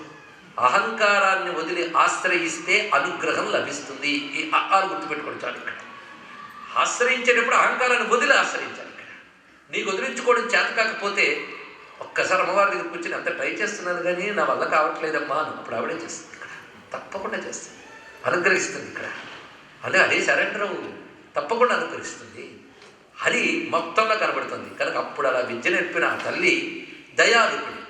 ఈ దయ దాక్షిణ్యం కూడా కలిసి ఉంది. ఇది మన దయా దాక్షిణ్యాలు అని మనం లోకంలో వ్యవహరిస్తుంటాం. దాక్షిణ్యం లేకపోతే దయకి ప్రయోజనం ఏముందండి? దయకి దాక్షిణ్యానికి నచ్చిన డిఫరెన్స్ తెలుసుకుందాం. ఒక ఆయన కింద పడిపోయాడు, ఏడుస్తున్నాడు, ఎవరైనా పైకి లేపండి అని. వాళ్ళు లేవలేకపోతున్నాడు. ఇంకొక ఆయన వెళ్ళి కళ్ళ నీళ్ళు తుడిచి ఈయన కింద కూర్చొని ఏడుస్తున్నాడు వాడితో పాటు. అవునయ్యా, ఏడ్చే బదులు నన్ను పైకి లేపచ్చు కదా అంటే, నేను లేపలేనయ్యా, లేకపోతే నేను పడిపోతాను భయం. అది నాకు అంత శక్తి లేదు, జాలి మాత్రం ఉంది. అంటే దయ ఉంది కానీ వాడికి లేపగలిగే శక్తి లేదు. మరొక ఆయన పెద్ద శాండో అటు నుంచి వెళ్తున్నాడు, అయ్యా నన్ను లేపవయ్యా అంటున్నాడు. వాడు చూసి చూడకుండా వెళ్ళిపోయాడు. అంటే వాడికి శక్తి ఉంది కానీ దయ లేదు. చూసారా? మొదటి వాడికి దయ ఉంది కానీ శక్తి లేదు, 2వ వాడికి శక్తి ఉంది కానీ దయ లేదు. 3వ వాడు వచ్చాడు, అరే కింద పడిపోయావా అని లేపాడు. అంటే వాడికి 2 ఉన్నాయి, దయ ఉంది, శక్తి ఉంది. అలాగే ఈశ్వరుడికి 2 ఉంటాయి, శక్తి, దయ. ఈ 2 తెలుసుకోండి. అక్కడ ఆయన శక్తి దయ వేరువేరుగా ఉండవు. ఇప్పుడు లేపాడే వాళ్ళు దయా శక్తి కలిసి ఒకేసారి పనిచేసాయి. అవునా లేదా? కానీ ఈశ్వరుడిలో వీళ్ళని అనుగ్రహించాలనే దయాశక్తి కలిసి ఒక్కసారి పెట్టుకొచ్చాయి. కానీ ఈశ్వరుడు యొక్క శక్తి దయ కలిసిపోయి ఒక రూపం ధరిస్తే ఆ రూపం పేరు అమ్మ. ఆవిడ అసలు గురువు, ఇంకెవరు కాదు ఇక్కడ. అందుకే కారణపర చిద్రూప కాంచీపురసీమ్ని కామపీఠగత కాచన విహరతి కరుణా కాశ్మీరస్తవక కోమలాంగలత. మూక పంచశతిన మహాకవ్యంలో మహానుభావుడు మూకకవి మొదటి శ్లోకంలోనే చెప్తున్నాడు, జగన్మాత కారణపర చిద్రూప. అమ్మవారు అంటే ఏమిటి? డెఫినిషన్ చూడండి. సృష్టిలో ప్రధానికి ఒక కారణం చెప్తూ వెళుతూ ఉంటాం, అన్నిటికీ కారణం ఒకటి వెళ్తాం. సృష్టికి ఏది కారణం అని ప్రశ్నిస్తే ఎక్కడో దగ్గర ఆగిపోతాం. ఆగిపోయిన చోటుకి పైన ఉండేదేదో అదే భగవంతుడు. అది కారణపర, అది కేవలం చైతన్య రూపిణి. కారణపర చిద్రూప, ఆ శక్తి నన్ను అనుగ్రహించడం కోసం కాంచీపురసీమ్ని కామపీఠగత. కాంచీపురంలో కామకోటి పీఠంలో నా కోసం ఆ తల్లి కలిసి ఉన్నది. అక్కడ తిరుగుతుంది ఆవిడ. కాంచీపురంలో తిరుగుతున్న ఆవిడ ఎవరు? ఇంతవరకు ఆవిడ పేరు చెప్పలేదు. కరుణ, ఒక కరుణ తిరుగుతోంది అన్నాడు. ఎంత గొప్ప కవిత్వం అండి. ఇక్కడ కాంచీపురంలో దయ తిరుగుతోంది అంటే షీజ్ ఎంబాడిమెంట్ ఆఫ్ దయ, షీజ్ ఎంబాడిమెంట్ ఆఫ్ కంపేషన్. దయ అక్కడ తిరుగుతోంది. అక్కడ ఆ దయా రూపుడు అమ్మవారు. అంటే అమ్మ శరీరం అంతా దయ దయ దయ మరొకటి లేదండి ఇక్కడ. లేకపోతే రూపం లేని తల్లి రూపం ధరించింది దేనికి? దయ. దయ లేకపోతే రూపం ధరిస్తుందమ్మా. కనుక గురువుకు ఉండవలసినవి దయా దాక్షిణ్యం. ఈ రెండు ఉంటేనే గురువు అవుతాడు. అమ్మకి ఆ రెండు ఉన్నాయి. మనకు గురువు అనుగ్రహించాడంటే ఆ గురువుకు కూడా మనపై దయా దాక్షిణ్యం ఉన్నాయి. ఇది తెలుసుకోవాలి. నీ దక్షిణ చూసి గురువు అనుగ్రహించలేదు, ఆయన దాక్షిణ్యం చేత నేను అనుగ్రహించాడు. ఇది అర్థం చేసుకోవాలి. ఆయన దయా దాక్షిణ్యములు కలిసిన వాడు గురువు అవుతున్నాడు. ఎందుకంటే ఆ రెండు అమ్మ గుణాలు. అమ్మ గుణం గురువులో కనబడింది కనుక మనం గురువు నమస్కరిస్తున్నాం. కానీ గురువు అనే ఉపాధిలోంచి నీకు కనబడింది అమ్మవారి దయ. అమ్మవారి దయ నీ గురువు రూపంలో వచ్చింది ఇక్కడ. అది తెలుసుకోవాలి. కనుక అసలు గురువు ఎవరు? జగన్మాత. దయాదాక్షిణ్యాలు కలిస్తేనే గురువు. అది గురువుకి మనల్ని ఉద్ధరించాలనే కోరిక దయ వల్ల పుడుతుంది. అది తెలుసుకోండి. ఇక్కడ ఉద్ధరించే సమర్థత ఆయన దగ్గర ఉంటుంది. ఈ రెండూ కలిస్తే దయా దాక్షిణ్యం కలిసి ఒక రూపం కడితే దాని పేరు దక్షిణామూర్తి. దాక్షిణ్యమూర్తే దక్షిణామూర్తి. ఇది తెలుసుకోండి. మరి అమ్మవారు అంటూ మళ్ళీ అయ్యవారి దగ్గరికి వెళ్ళిపోయారండి. నన్ను అడగద్దు, లలితా శాస్త్రం చెప్పిన వాళ్ళని అడగండి. స్వతంత్ర సర్వతంత్రేసి. ఇంతమందేనా లలితా శాస్త్రం చదివేవాళ్ళు? చాలా సంతోషం. దక్షిణామూర్తి రూపిణి. దక్షిణామూర్తి రూపం ధరించిన ఆవిడే గురుమండల రూపిణి. కలుపుకోండి ఇక్కడ. దక్షిణామూర్తి రూపిణి అండి. అంటే దక్షిణామూర్తి మగవాడా ఆడవాడా? ఆడవాడేంటి? ఆడదే. స్త్రీయా పురుషుడు దక్షిణామూర్తి? పురుషుడే కదా మనకు తెలిసి. కానీ మరి దక్షిణామూర్తి ఇప్పుడు అమ్మవారు అన్నారే. ఇది కూడా తేల్చేసుకోవాలి మనం. ఒకసారి సనకాదులు సనక సనందనాదులు ఉన్నారే, వాళ్ళు బ్రహ్మ విద్య గురించి మాట్లాడదామని బయలుదేరు. అంటే వాళ్ళు బ్రహ్మ విద్య తెలియదని కాదు. బ్రహ్మ విద్య తెలిసిన వారు ఏం చేస్తారు అంటే నిరంతరం బ్రహ్మ విద్య గురించే మాట్లాడతారు, బ్రహ్మ విద్య గురించే చర్చిస్తారు. అది తప్ప మరొకట్లేదు. అలాగే బ్రహ్మ విద్యతో గురించి ఇంకా విషయాలు తెలుసుకుందాం అని చెప్పి ఈశాన సర్వ విద్యానం శివుడు కదా, ఆయన దగ్గరికి బయలుదేరారు కైలాసానికి. అది సాయంకాల సమయం. పరమేశ్వరుడు మంచి దర్బారు తీర్చి ఉన్నాడు. దేవతలు ఋషులు మహాత్ములందరూ కూర్చున్నారు. ప్రదోషకాలం కనుక శివుడు నాట్యం చేస్తున్నాడు. అక్కడ అమ్మవారు ఉన్నారు, ఆవిడ చూస్తున్నారు. శివుడు నాట్యం అద్భుతంగా జరుగుతోంది. అమ్మవారి లాస్యం, అయ్యవారి తాండవం. చూసిన వారు కనుల పండుగ. వీళ్ళు బయలుదేరారు ఇక్కడికి. ఎందుకంటే బ్రహ్మజ్ఞానులు డ్యాన్స్ ప్రోగ్రాములకి, ఆర్ట్స్ కచేరీలకి వెళ్ళరు, సంగీత కచేరీలకి వెళ్ళరు. వీళ్ళు ఏదో శివుడు జ్ఞానం చెప్తాడు వెళ్ళేటప్పటికల్లా ఇది డ్యాన్స్ ప్రోగ్రాము, హడావిడి, చుట్టూ జనాలు, వాళ్ళ చప్పట్లు, ఆనందాలు, ఇదంతా చూసి వీళ్ళు అనుకున్నట్ట, ఇంత సంసారం వేసుకున్నవాడు మనకి జ్ఞానం వల్ల చెప్తాడు. జ్ఞానం చెప్పేవాడికి సన్యాసి ఏమీ అంటకుండా ఉండవాడి వాడు చెప్పాలి, వైరాగ్యవంతులు చెప్పాలి. ఇంత సరాగి, ఇంత భోగి, పైగా ఆవిడతో కలిసి ఆనందం చేస్తూ ఉన్న సంసారి, స్త్రీలోలుడు, కాంతాసక్తుడు, ఈయన మాకేం జ్ఞానం చెప్పగలడు అనుకుని ఈయన దగ్గరికి అప్రోచ్ అవ్వడమే తప్పు కనుక సైలెంట్గా వెళ్ళిపోదాం పదా అనుకున్నాను. ఇక్కడ నేను మధ్యలో ఇంగ్లీష్ శబ్దాలు అంటున్నందుకు ఏమనుకోవద్దు, కొంచెం హోమ్లీగా ఉంటాయని చెప్తున్నాను. కొంచెం వాళ్ళు వెనక్కి వెళ్ళిపోయారు. దగ్గరికి వెళ్ళి పలకరించి కూడా వెనక్కి వెళ్ళిపోయారు. శివుడు చూడలేదు అనుకున్నాడు, ఆయన చూశాను. వీళ్ళు అలా వచ్చేస్తున్నాను. కొంతసేపటికి వచ్చేటప్పటికల్లా తోవలో ఒక పెద్ద మర్రి చెట్టు కనబడింది. ఎంత అద్భుతంగా ఉందంటే అది 100 యోజనాల పొడవు, 75 యోజనాల విస్తీర్ణము అన్నారు. యోజనము అంటే సుమారు 10-10.5 మైళ్ళు అంటారు మన లెక్కలు. విస్తరించు, లెక్క కట్టుకోండి. అంత విస్తారంగా ఉంది. అయ్యే ఇంత మర్రి చెట్లు ఎక్కడైనా ఉంటాయంటే కైలాసంలో ఉంటాయి. అక్కడున్నాయి ఆ మహా మర్రి చెట్టు. ఆ మర్రి చెట్టు మొదట్లో కుర్రాడు, 16 ఏళ్ళ కుర్రాడు. ఆయన చుట్టూ వృద్ధులైనటువంటి బ్రహ్మవాదులు కూర్చుని ఉన్నారు. చూశారు, ఇదిగో ఆయన ఒక్కడు కూర్చున్నాడు. ఆయన చుట్టూ మనకంటే ముందు కూర్చుని తలలు పండిపోయిన గడ్డాల వాళ్ళందరూ కూర్చున్నారు. కాబట్టి ఆయనే జ్ఞానం చెప్పగలడు. మన అదృష్టవశాత్తు దొరికాడు. పద ఆయన ఎవడో చూద్దాం. చిత్రం, ఆశ్చర్యం కదూ. వటతరోర్మూలే వృద్ధా శిష్యా. శిష్యులందరూ వృద్ధులు, గురువు యువ, గురువు గారు యువకుడు. పోనీ పెద్ద ఉపన్యాసం ఇస్తున్నట్టు గురువస్తు మౌనం వ్యాఖ్య. వాళ్ళందరూ మొహాలు చూస్తే డౌట్ఫుల్గా లేదు, చాలా క్లారిటీగా ఉన్నాయి ఇక్కడ. దాన్ని బట్టి శిష్యాస్తు చిన్న సంశయా. మాట చెప్పకుండా గురువు మౌనంతోనే వాళ్ళు డౌట్లన్నీ క్లియర్ చేశారు. మనం వెళ్దాం పద అని వెళ్ళి కూర్చున్నారు. కూర్చోగానే వాళ్ళు అన్ని డౌట్లు క్లియర్ అయిపోయాయి. అంతే, ఇక్కడ ఒక్క మాట లేదండి. అయ్యా మాట చెప్పకుండా ఎలాగైనా చేశాడంటే మాటతో ఏవేవి తెలుసుకోవాలో అవన్నీ ఇప్పటికీ తెలుసుకున్నారు ఋషులందరూ. ఇది రహస్యం అండి. ఇక్కడ మాటలతో తెలుసుకోవాల్సినవన్నీ అయిపోయాయి. శాస్త్రాలు, వేదాలు, ఉపనిషత్తులు, బట్టియం పట్టడాలు, మననాలు అన్నీ అయిపోయాయి. అది అనుభూతిలోకి రావడం అనేది ఉంది ఇక్కడ. ఈ పరమాత్మ దగ్గరికి చేరగానే అనుభూతి ఇచ్చాడు. పరమాత్మ కూడా అనుభూతిని ఇచ్చేవాడు. పరమాత్మ అనుభూతిని ఇచ్చాడు. దాంతో వాళ్ళందరికీ జ్ఞానం అంటే ఏమిటో అనుభవానికి తెచ్చాడు ఇక్కడ. అదే జ్ఞానం అంటే ఏమిటో పాఠాలు చెప్పాడని కాదు, అనుభవానికి తెచ్చాడు పరమాత్మ. జ్యోతి వెలిగించాక చీకటిని పొమ్మని ఉపన్యాసం ఇవ్వదు. జ్యోతి వెలిగితే చాలు చీకటి పోతుంది. దక్షిణామూర్తి సాక్షాత్కారం మాత్రం చేతనే అవిద్య తొలగిపోయింది. వాళ్ళందరూ జ్ఞానులు కనుక వృద్ధులకు కూడా జ్ఞానం చెప్పినటువంటి దక్షిణామూర్తి మౌన వ్యాఖ్య ప్రకటిత పరబ్రహ్మతత్వం వివానం వర్షిష్టాంతే వసదృషిగణై ఆవృతం బ్రహ్మనిష్టై ఆచార్యేంద్రం కరకలిత చిన్ముద్రమానందరూపం స్వాత్మారామం ముదిత వదనం దక్షిణామూర్తి మీరే. ఇది దక్షిణామూర్తి యొక్క స్వరూపం. మొత్తానికి వీళ్ళందరూ కూర్చొని నమస్కరించుకున్నారు. అప్పుడు వీళ్ళకి అజ్ఞానం పోయింది కనుక అడగకుండానే వీళ్ళకి తెలిసిపోయింది. ఏమనంటే అక్కడ డ్యాన్స్ చేసిన ఆయన ఇక్కడ ఈయన ఎవరు వేరు వేరా కాదు. అక్కడ ఇద్దరుగా కనబడ్డాడు, ఇక్కడ ఒక్కడైపోయాడు. అంతే, రెండూ కలిసి ఒకటయ్యాయి. ఇక్కడ ఒకటి రెండు అయ్యింది. అక్కడ జాగ్రత్తగా వినండి, రెండూ కలిసి ఒకటయ్యింది. ఇక్కడ ఒకటి రెండు అయ్యింది. ఇక్కడ వాడికి అప్పుడు అర్థమైంది ఈ దక్షిణామూర్తి మగాడే కదయ్యా స్త్రీ కూడా అని. ఎందుకంటే దక్షిణామూర్తి స్వరూపాన్ని ఒకసారి చూడాలండి. దేవతలు నమస్కరించేటప్పుడు వాళ్ళ రూపాన్ని అర్థం చేసుకోండి.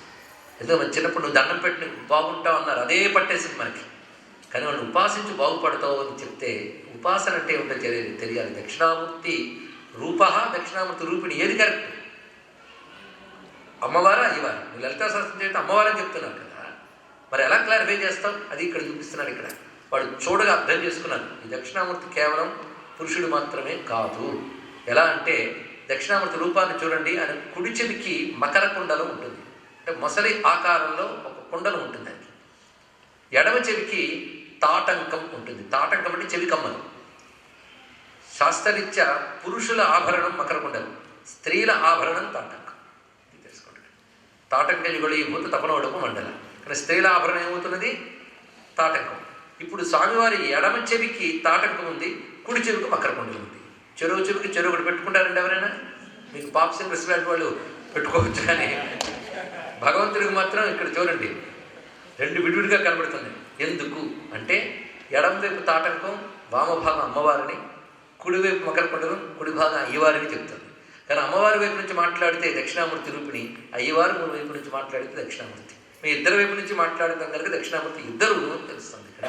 కనుక శివుడు రెండుగా కనబడ్డా ఒకటే, ఒకటిగా కనబడ్డా ఇద్దరును తెలుసుకోగలిగితే చాలు.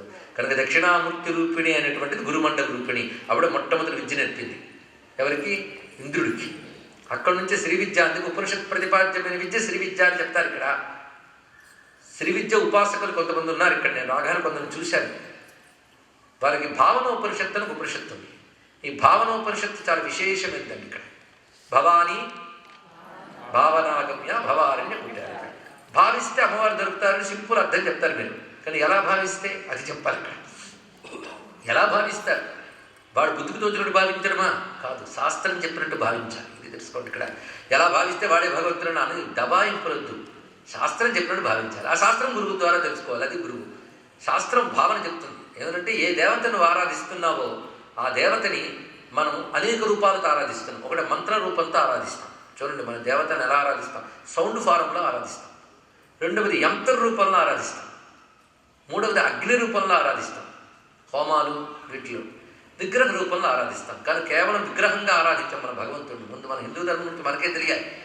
విగ్రహారాధకులు మీరు అంటారు. మనం ఎన్ని రకాలుగా ఆరాధిస్తాం వాళ్ళకి అర్థం కావట్లేదు. అక్కడ ఇన్ని రకాలుగా ఆరాధిస్తాం. ఆరాధించేటప్పుడు ఆ భగవతత్వాన్ని నీ లోపల ఏ ఏ శక్తులుగా ఉందో భావించమంటాడు. ఇక్కడ శ్రీచక్రంలో మొత్తం 9 ఆవరణలు ఉన్నాయి. మొత్తం 9 ఆవరణలు అనేక మంది దేవతలు ఉన్నారు. ఆ దేవతలు నీ లోపల ఏ ఏ శక్తులు పరిశీలించు. నీలో శక్తులు లేవు? చూసే శక్తి, వినే శక్తి, అరిగించే శక్తి, తిరిగే శక్తి, తిట్టే శక్తి, ఎన్ని ఉన్నాయండి బాబు. ఇన్ని రకాల శక్తులు ఉన్నాయి లేదా? అలాగే ఊపిరులు, వాయువులు ఇన్ని శక్తులతో పనిచేస్తున్నాయి. ఈ శక్తులన్నీ పనిచేస్తున్నాయి లేదా? ఈ శక్తులన్నీ పనిచేయడానికి కారణమైన ఆత్మరూపం నీ లోపల ఉందా లేదా? కాబట్టి నీ లోపల ఏ శక్తి, ఏ దేవత తెలుసుకో. అది భావన. భావన ఆ భావన ఉపనిషత్తు అది చెప్తుంది ఇక్కడ. అది బాహ్యమైన అర్చనల కంటే భావపరమైన అర్చన కావాలి. బాహ్యార్చన చేస్తే మహాయాగం, లోపల అర్చన చేస్తే రహోయాగం అన్నారు. ఇక్కడ రహోయాగం క్రమారాధ్య, మహాయాగం క్రమారాధ్య. భావం లోపల సాగే పని, అర్చన బయట సాగే పని. దీన్ని బట్టి ఏదో ఒకటి చేస్తే చాలు కదండి, కాదు, రెండూ చేయాలి. ఇది తెలుసుకోండి. ఇక్కడ భావము బాహ్యము రెండూ ఉండాలి. అది భావములోన బాహ్యము నందును గోవింద గోవింద ఎని కొలువో మనసా అన్నాడు. ముందు బాహ్యంగా చేయి, తర్వాత భావంలోకి వెళ్తాం. అప్పుడు భావం బాహ్యం కలిపించే. దీనినే పరా అపరా పరాపరా అంటారు. ఇది తెలుసుకోవాల్సింది. అపరా అంటే బాహ్యంగా చేసే చక్రార్చన, దేవతార్చన. పరా అంటే నీ లోపలి శ్రీచక్రాన్ని అమ్మవారిని భావించడం. ఈ రెండు కలిపి బాహ్య పూజ చేస్తున్న భావం పనిచేస్తే పరా అపర పరాపర. ఇది పరయా అపరయా పరాపరయా సపర్యయా అని శాస్త్రం చెప్తుంది ఇక్కడ. ఇదే సపర్య. ఎంత లోతుందండి ఉపాసన బలంలో. ఆ విధంగా మనం గ్రహించగలిగితే భావన, అది భావనోపనిషత్ అని ఏది ఎలా భావించాలో శాస్త్రం చెప్తుంది ఇక్కడ.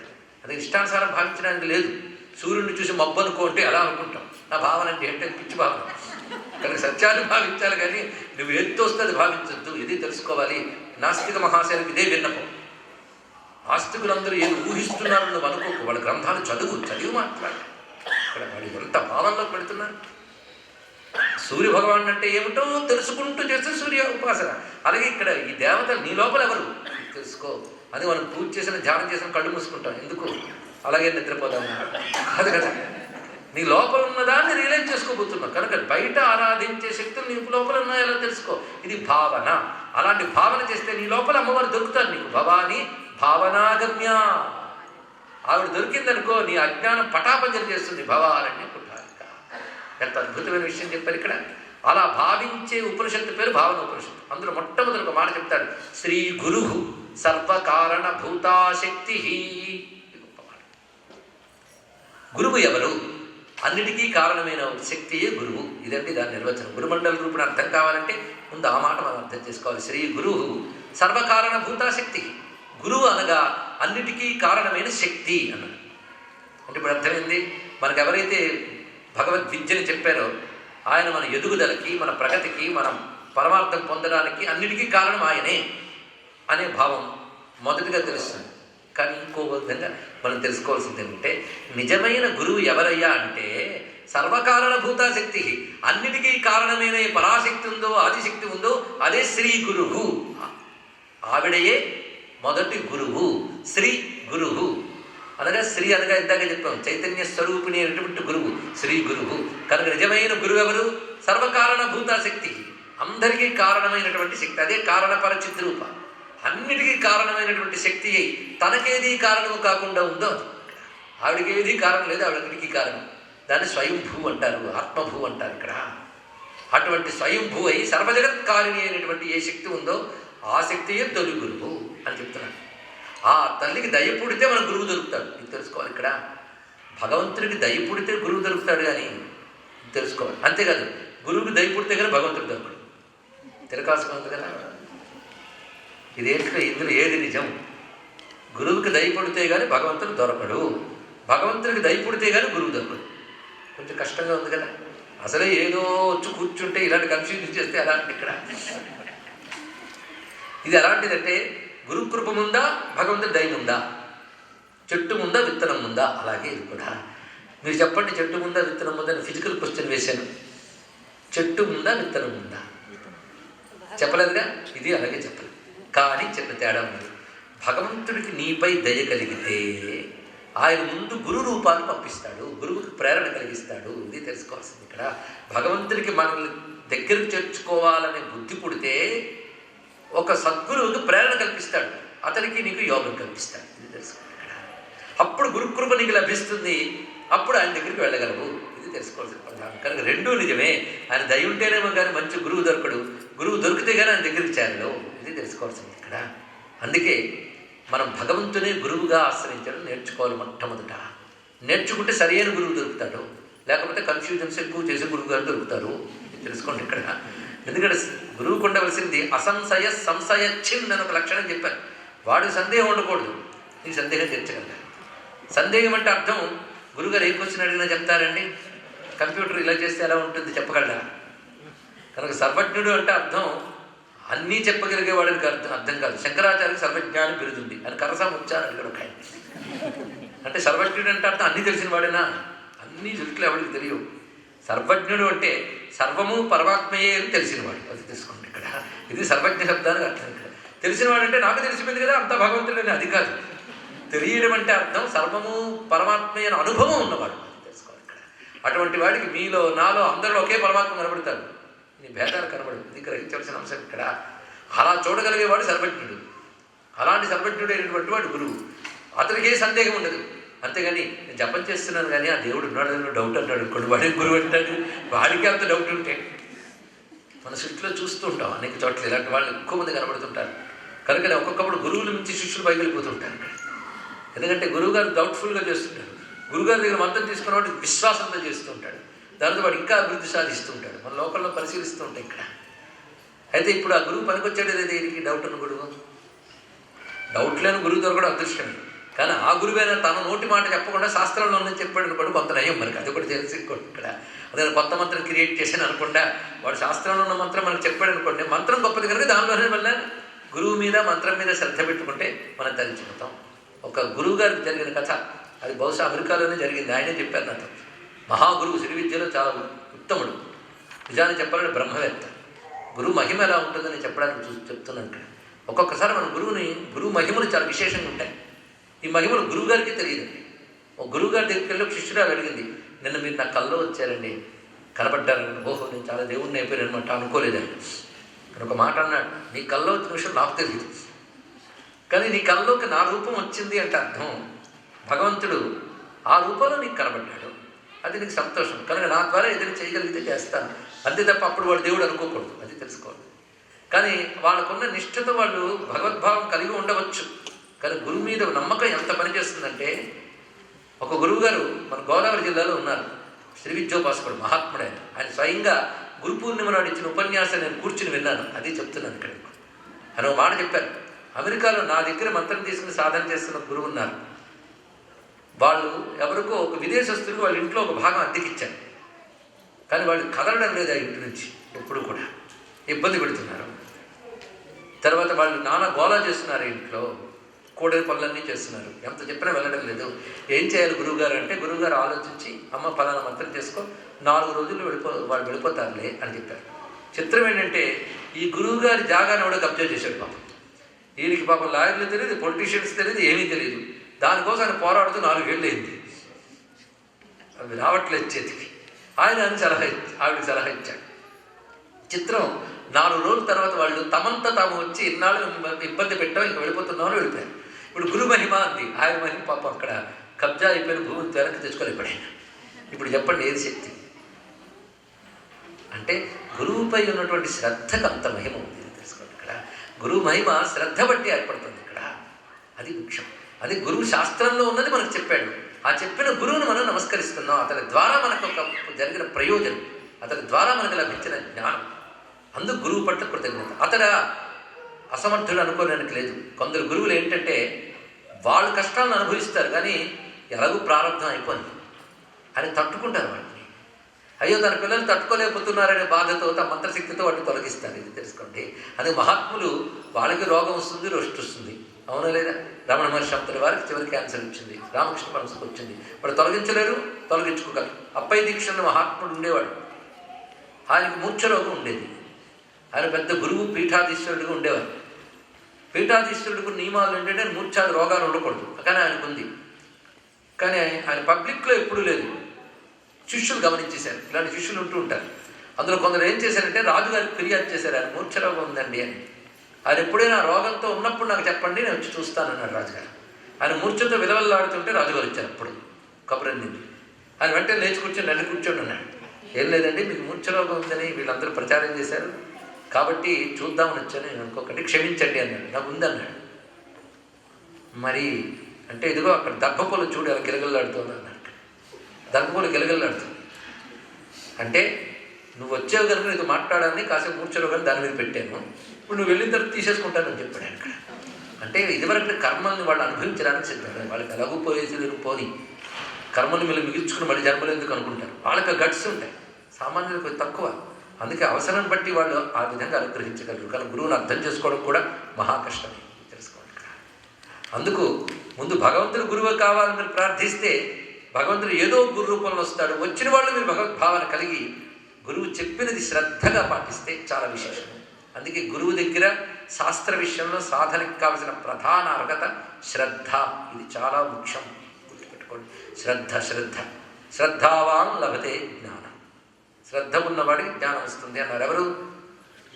శ్రీకృష్ణుడు భగవద్గీతలో. ఇలా చెప్తే బాగానే వింటారు. ఇంకోటి చెప్పాడు, శ్రద్ధ లేని వాడు నాశనం అయిపోతాడని. ఇలా చెప్తే ఇంకా బాగా ఎక్కుతుంది.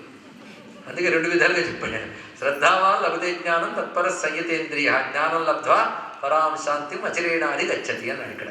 శ్రద్ధ ఉన్నవాడికి జ్ఞానం వస్తుంది, జ్ఞానం వల్ల శాంతి వస్తుంది, శాంతి వల్ల ముక్తి వస్తుంది అని చెప్పాడు ఇక్కడ. ఇంకో తిప్పి చెప్తాడు, అశ్రద్ధ అజ్ఞాన, ఇది అశ్రద్ధ అజ్ఞాన, వీళ్ళు ఏమవుతారంటే క్రమంగా శ్రద్ధ లేనివాడు, సంశయం ఉన్నవాడు, అజ్ఞశ్చ అశ్రద్ధశ్చ, వీళ్ళిద్దరూ కూడాను నశిష్యతి, పోతారయ్యా, వీళ్ళందరూ కూడా నాశనం అవుతారని చెప్పాడు ఇక్కడ. దీన్ని బట్టి ఆయనే రెండూ చెప్తున్నాడు. అశ్రద్ధ ఉన్నవాడు, జ్ఞానం లేనివాడు, సంశయాత్మ వినశ్యతి, ఇది చెప్పాడు ఇక్కడ. అజ్ఞశ్చ వీళ్ళందరూ, అశ్రద్ధదానశ్చ సంశయాత్మ వినశ్యతి, అజ్ఞశ్చ అశ్రద్ధదానశ్చ సంశయాత్మ వినశ్యతి. అక్కడేం చెప్పాడు, శ్రద్ధ ఉన్నవాడు జ్ఞానం పొందుతానన్నాడు, ఇక్కడ శ్రద్ధ లేనివాడు నాశనం అయిపోతానన్నాడు. రెండూ బోధే, చెప్పే తీరు. ఇలా చేస్తే బాగుపడతావు అంటే చేస్తానంటాడు, చేయకపోతే నాశనం అయిపోతావు అంటే తప్పకుండా చేస్తాడు. చెప్పే తీరు అనమాట ఇక్కడ. అందుకే అన్నిటికీ ప్రధానం ఏంటి, శ్రద్ధ. శ్రద్ధ శ్రద్ధ శ్రద్ధ అనగా శాస్త్రవాక్యాలపై విశ్వాసం, ఇది చాలా ప్రధానం. శిష్యుడైన వాడికి ఉండవలసిన ప్రధాన అర్హత ఇక్కడ. గురువుపై, శాస్త్రంపై అఖండ విశ్వాసం ఉన్నప్పుడు అది ఫలిస్తుంది. ఎందుకంటే భౌతిక విషయాలు వేరండి. నువ్వు దీపం నిప్పు పెట్టు, దీపం వెలుగుతుందంటే దానికి పెద్ద ఉపదేశం అక్కర్లేదు, ఎవడైనా చేస్తాడు. కానీ నువ్వు ఇంద్రియాలతో తెలుసుకోలేని సత్యాన్ని నువ్వు తెలుసుకోవాలి అంటే ముందే ఎలా తెలుస్తుంది? అది అనుభవానికి రావాలి కదా. అనుభవానికి రావాలంటే సాధన చేయాలి కదా. సాధన చేయాలంటే అది ఉంది అని విశ్వసించాలి కదా. నువ్వు అమెరికా ఒకటి ఉంది అనుకుంటేనే ఎక్కడ టికెట్ కొనాలి, ఎలా టికెట్ కొనాలి, ఏ ఫ్లైట్ కొనాలో అన్ని ఆలోచిస్తాం. అమెరికా లేదనుకుంటే అసలు నువ్వు ఏమైనా ప్రయత్నం చేస్తావు ఇక్కడ? లేకపోతే ఏదో విమానం ఎక్కి ఎక్కడికి వెళ్తానో తెలియకుండా ఉంటే బతికేమవుతుంది ఇక్కడ. కాబట్టి మనకి అమెరికా వెళ్ళాలి, అది ఒకటి ఉంది అని ఫిక్స్ చేసుకుంటే దానికి కావలసిన పద్ధతి ఎక్కడుందో తెలుసుకుని దాన్ని బట్టి వెళ్తాను ఇక్కడ. కానీ ఉందో లేదో కూడా డౌట్ ఉన్నప్పుడు ఎక్కడికి వెళ్తాను ఇక్కడ? అందుకు అమెరికా ముందే నీకు తెలియలేదు, నువ్వు ఎవరినో నమ్మావు. అమెరికా ఉంది అని తెలుసుకుని దానికి తగ్గట్టుగా ఈ ఫ్లైట్ తీసుకెళ్తుంది అని తెలుసుకుని దానికి తగ్గ టికెట్ కొనుక్కొని వెళ్ళావు కదా, అంత శ్రద్ధే. అప్పుడు అమెరికా చేరగలిగారు ఇక్కడ. కనుక నీకు తెలియని అమెరికా చేరడానికి ఎంత ప్రాసెస్ ఎలా అవసరమో మనకు తెలియని భగవంతుని పొందడానికి కూడా అటువంటి శ్రద్ధతో గురువుని ఆశ్రయించి ఆ విధంగా పొందవలసింది. భౌతికమైన అమెరికాకి వెళ్ళడానికే మనం ఇన్ని శ్రద్ధలు పెట్టుకోవాల్సి వచ్చింది. ఇంద్రియాలకు అతీతమైన భగవజ్ఞానం పొందడానికి ఎంత శ్రద్ధ అవసరం ఇక్కడ. అందుకు అటువంటి శ్రద్ధ చాలా ప్రధానము. ఈ శ్రద్ధతో మనం గురువుని ఆశ్రయించాలి ఇక్కడ. గురువుని ఆశ్రయించినటువంటి అర్థం ఏంటంటే గురువు మీద డిపెండ్ అయిపోవడం కాదండి, అది ఒకటి వస్తుంది ఇక్కడ.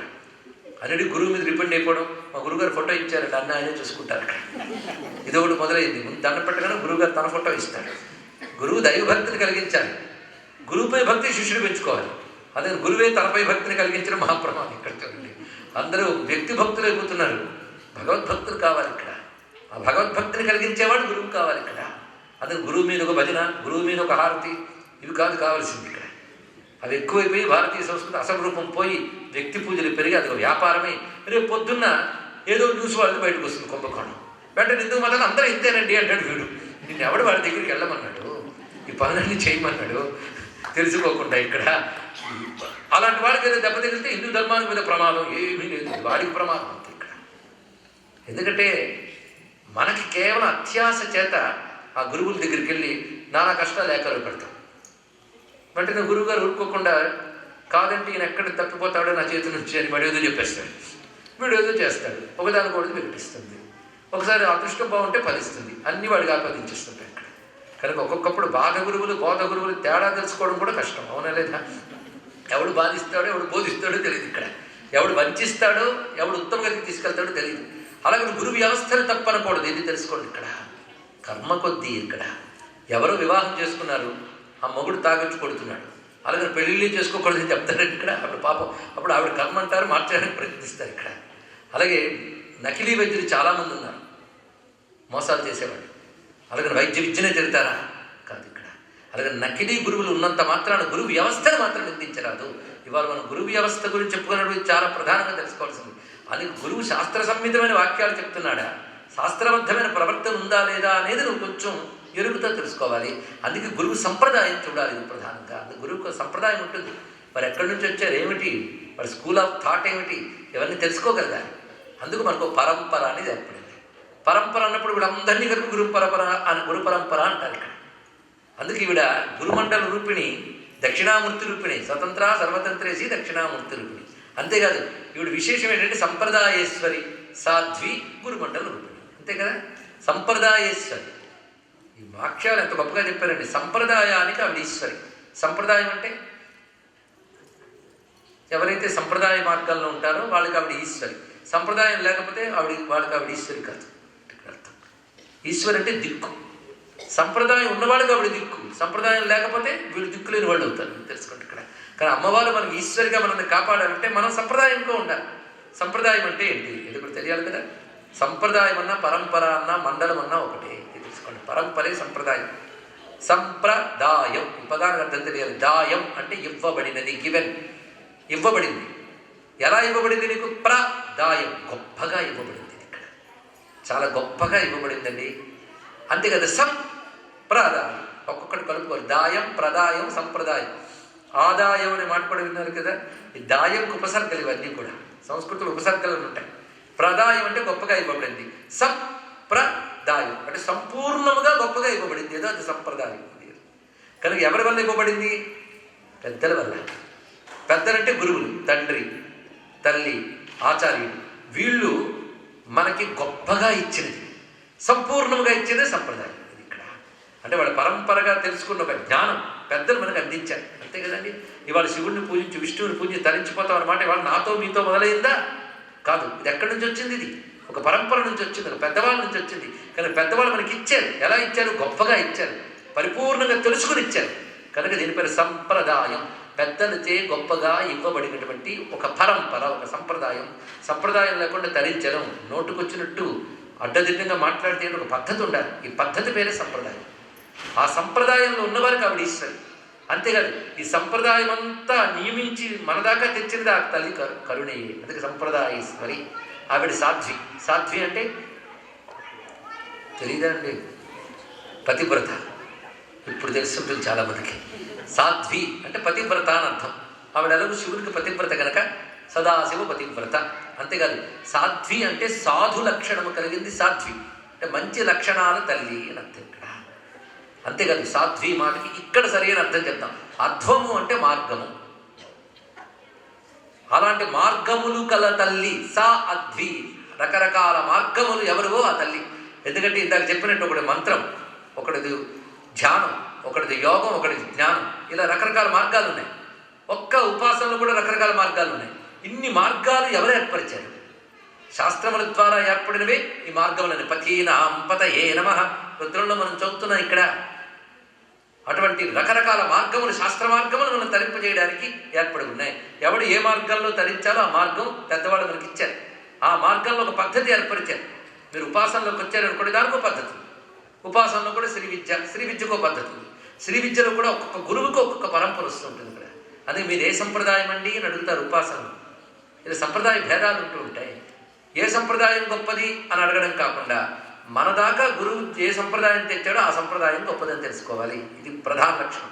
రెండవది, మనం ఒక సంప్రదాయంలో ఉంటూ ఇంకో సంప్రదాయాన్ని నిందించకూడదు. ఇది కూడా చాలామంది తెలుసుకోవాలి ఇక్కడ. ఎందుకంటే మా సంప్రదాయంలో గొప్పగా ఉందండి, మీ సంప్రదాయం అలా లేదండి అనకూడదు. ఎవడి సంప్రదాయాన్ని వాడు అనుసరిస్తూ ఇతర సంప్రదాయాన్ని గౌరవించడమే అసలైన సంప్రదాయం అని తెలుసుకోండి. కనుక మన సంప్రదాయాన్ని మనం పాటించుకోవాలి. ఈ సంప్రదాయానికి తగ్గ ఫలితం ఆవిడిస్తుంది. ఎందుకంటే రకరకాల మార్గములు ఆవిడ ఏర్పరిచింది. అందుకే సాధ్వి. సాధ్వి అంటే మంచి మార్గములను ఏర్పరిచిన తల్లి. ఇది అర్థం అండి. ఎంత చక్కగా వస్తుంది చూడండి. సంప్రదాయేశ్వరి సాధ్వి. ఇలా ఏర్పరిచింది. ఏర్పరచడానికి ఎంతమంది గురువుల ద్వారా మనకు వచ్చిందో ఆ గురువులందరూ అమ్మ రూపమే అని గురుమండల రూపిణి అని చెప్పారు ఇక్కడ. ఈ గురుమండలాన్ని 3 భాగాలు చేయాలి ఇక్కడ. 3 భాగాలు గురుమండలములన్నీ. దివ్యౌఘ, సిద్ధౌఘ, మానవౌఘ. ఇక్కడ కొంతమంది ఖడ్గమాల అని చదువుతుంటారు. అందులో మీకు వస్తుంది పరమేశ్వర పరమేశ్వరి ఏ నమః, మిత్రేశమయ్యే నమ, షష్ఠీశమయి, ఉడ్డీశమయి, చర్యానమయి, లోపాముద్రామయి, అగస్త్యమయి, కంకాలతామసమయి, ధర్మాచార్యమయి, ముక్తకేశీశ్వరమయి, దేవగనాథమయి, విష్ణుదేవమయి, ప్రభాకరదేవమయి, మనోజదేవమయి వస్తుందా లేదా? అందులో కొంత భాగం దివ్యౌఘ, అగస్త్యమయి, లోపాముద్రామయి, ఇవన్నీ సిద్ధౌఘ. ఆ తర్వాత వచ్చినవన్నీ మానవౌఘ. 3 భాగములు ఉంటాయి. ఓఘము అంటే సమూహము అని అర్థం. ఓఘము అంటే సమూహం. మళ్ళీ మండల, గురు మండల అన్నమాట. కనుక మీరు అవన్నీ ఎందుకు చదివారు అక్కడ? ఖడ్గమాలు చదివేటప్పుడు ఏకంగా అమ్మవారి నామాలు చదువుకోవచ్చు కదా.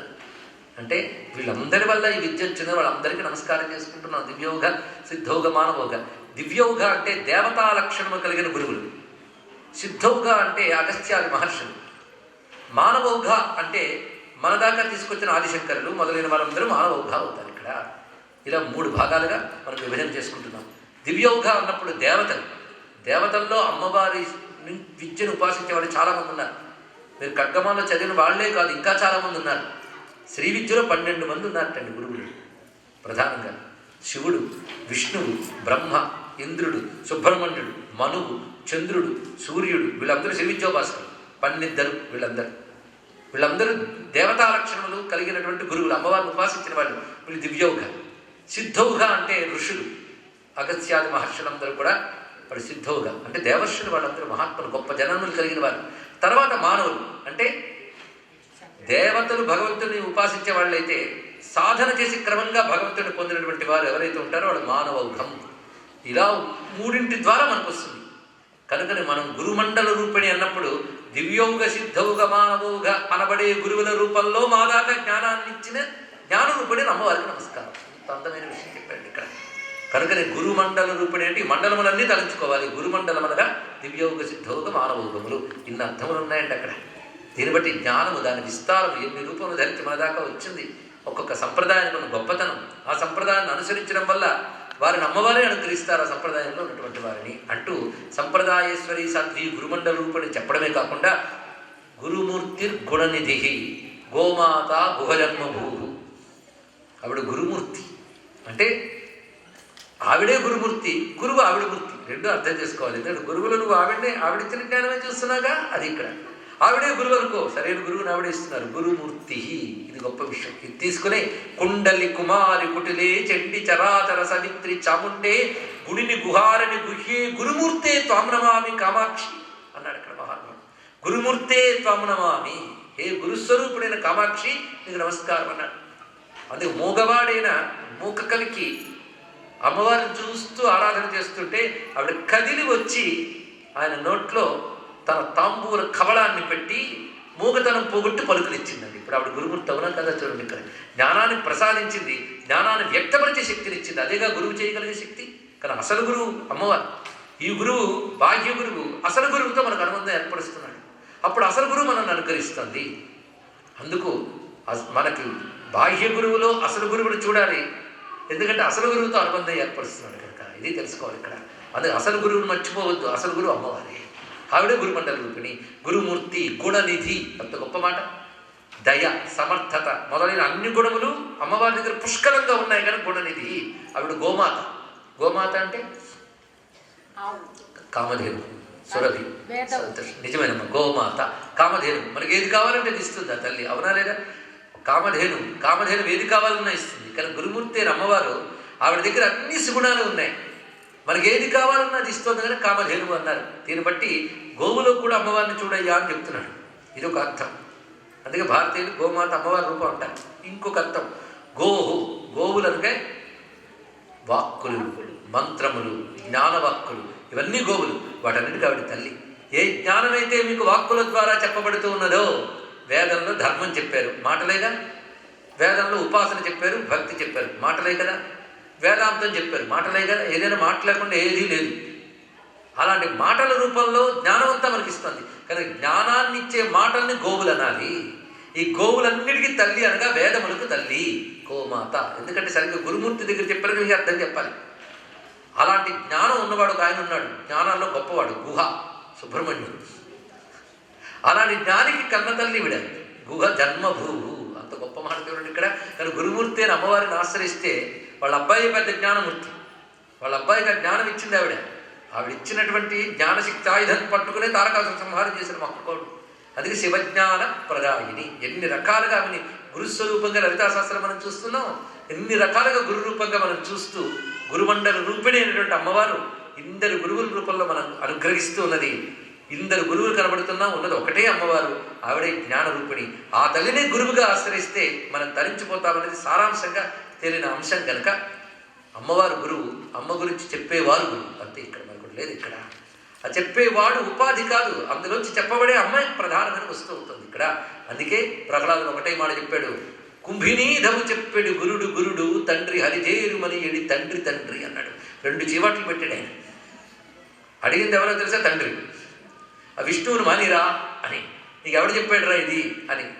ఆ గురువులు అన్నారు మేము చెప్పలేదు అన్నారు. అయిపోయింది కదా, వాళ్ళకి పాఠం చెప్తున్నాడు ఎంత చక్కగా. చూడండి ముందేం చెప్పాడు ఇక్కడ, కమలాక్షను అర్చించు కరములు కరములు, భగవంతుని పూజించే చేతులే చేతులు, పలికే నోరే నోరు, ఇవన్నీ చెప్పి ఎంత అందంగా చెప్పాడండి. కమలాక్షను అర్చించు కరములు కరములు, శ్రీనాథు వర్ణించు జివ్వ జివ్వ, సురరక్షకుడు చూచు చుట్కులు చుట్కులు, శేషసాయికి మృక్కు శిరము శిరము, విష్ణును ఆకర్ణించు వీనులు వీనులు, మధువైరి తమిలిన మనము మనము, భగవంతు వలగును పదములు పదములు, పురుషోత్తముని మీది బుద్ధి బుద్ధి అంటూ చివాట్లు అంత బాగా చెప్తాడు. కుంభినీధవు చెప్పాడు గురుడు గురుడు, భగవంతుడి గురించి చెప్పేవాడు గురువు అంటే తమరు కారు అని చెప్పినట్టే. ఆ పక్కన నాన్నగారు పను తండ్రి హరిచేరు మలియడి తండ్రి తండ్రి, నాన్నగారు భగవంతుడి గురించి చేరమని ప్రోత్సహించేవాడే నాన్నగారు అంటే ఆయనకి పడ్డ చివాట్లు.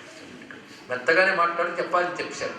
కనుకనే ఆచార్యుడు తల్లి తండ్రి చేయవలసిన కర్తవ్యం ఏంటంటే భౌతికంగా సుఖపడడానికి ఏవేవి కావాలో అన్నీ ఇస్తున్నాం, కానీ అన్నిటికీ ప్రధానమైన వాడు భగవంతుడు అన్నాడనే స్పృహ ఈ ముగ్గురు గురువులు కలిగించాలి. తల్లి కలిగించాలి, తండ్రి కలిగించాలి, ఆచార్యుడు కలిగించాలి. అప్పుడే తల్లి తల్లి అవుతుంది, తండ్రి తండ్రి అవుతాడు, ఆచార్యుడు ఆచార్యుడు అవుతాడు. ముగ్గురు అంటే సమూహమేగా, అంటే మండలమే, గురు మండల రూపిణి. ఇది తెలుసుకోండి. ఇక్కడ ఎలాగైనా భగవత్ స్పృహతో మీరు ఎన్నైనా తెలుసుకోవాలి ఇక్కడ. అందుకే అపరావిద్యలన్నిటికీ పరావిద్యతో లింక్ పెట్టండి. ఇది తెలుసుకోండి, చాలా ప్రధానం. సున్నాలు ఎన్ని చుట్టినా పర్వాలేదు, ముందు ఒక్కటి పెట్టండి, అన్నిటికీ విలువ వస్తుంది. అంకెలాంటి వాడు భగవంతుడు, మిగిలినవన్నీ సున్నాలే. దానితో లింక్ కలపగలిగితే చాలు. ఇక్కడ అటువంటి గురుమండల రూపిణి అయినటువంటి తల్లి ఎన్ని రూపాలతో వచ్చిందో ఇవాళ మనం చెప్పుకున్నాం. హయగ్రీవ రూపం, దక్షిణామూర్తి రూపం, కృష్ణ పరమాత్మ, అలా పరంపరగా మనకు వచ్చినవన్నీ దివ్యోగ సిద్ధోగ మానవోగ రూపములు, మాతాపితృ ఆచార్య రూపములు, ఇవన్నీ గురుమండల రూపిణి అని భావిస్తూ శ్రీ గురు సర్వకారణ భూతాశక్తి అనబడేటువంటి భావనోపనిషత్తులోని మొదటి వాక్యాన్ని మననం చేసుకుంటూ స్వస్తి.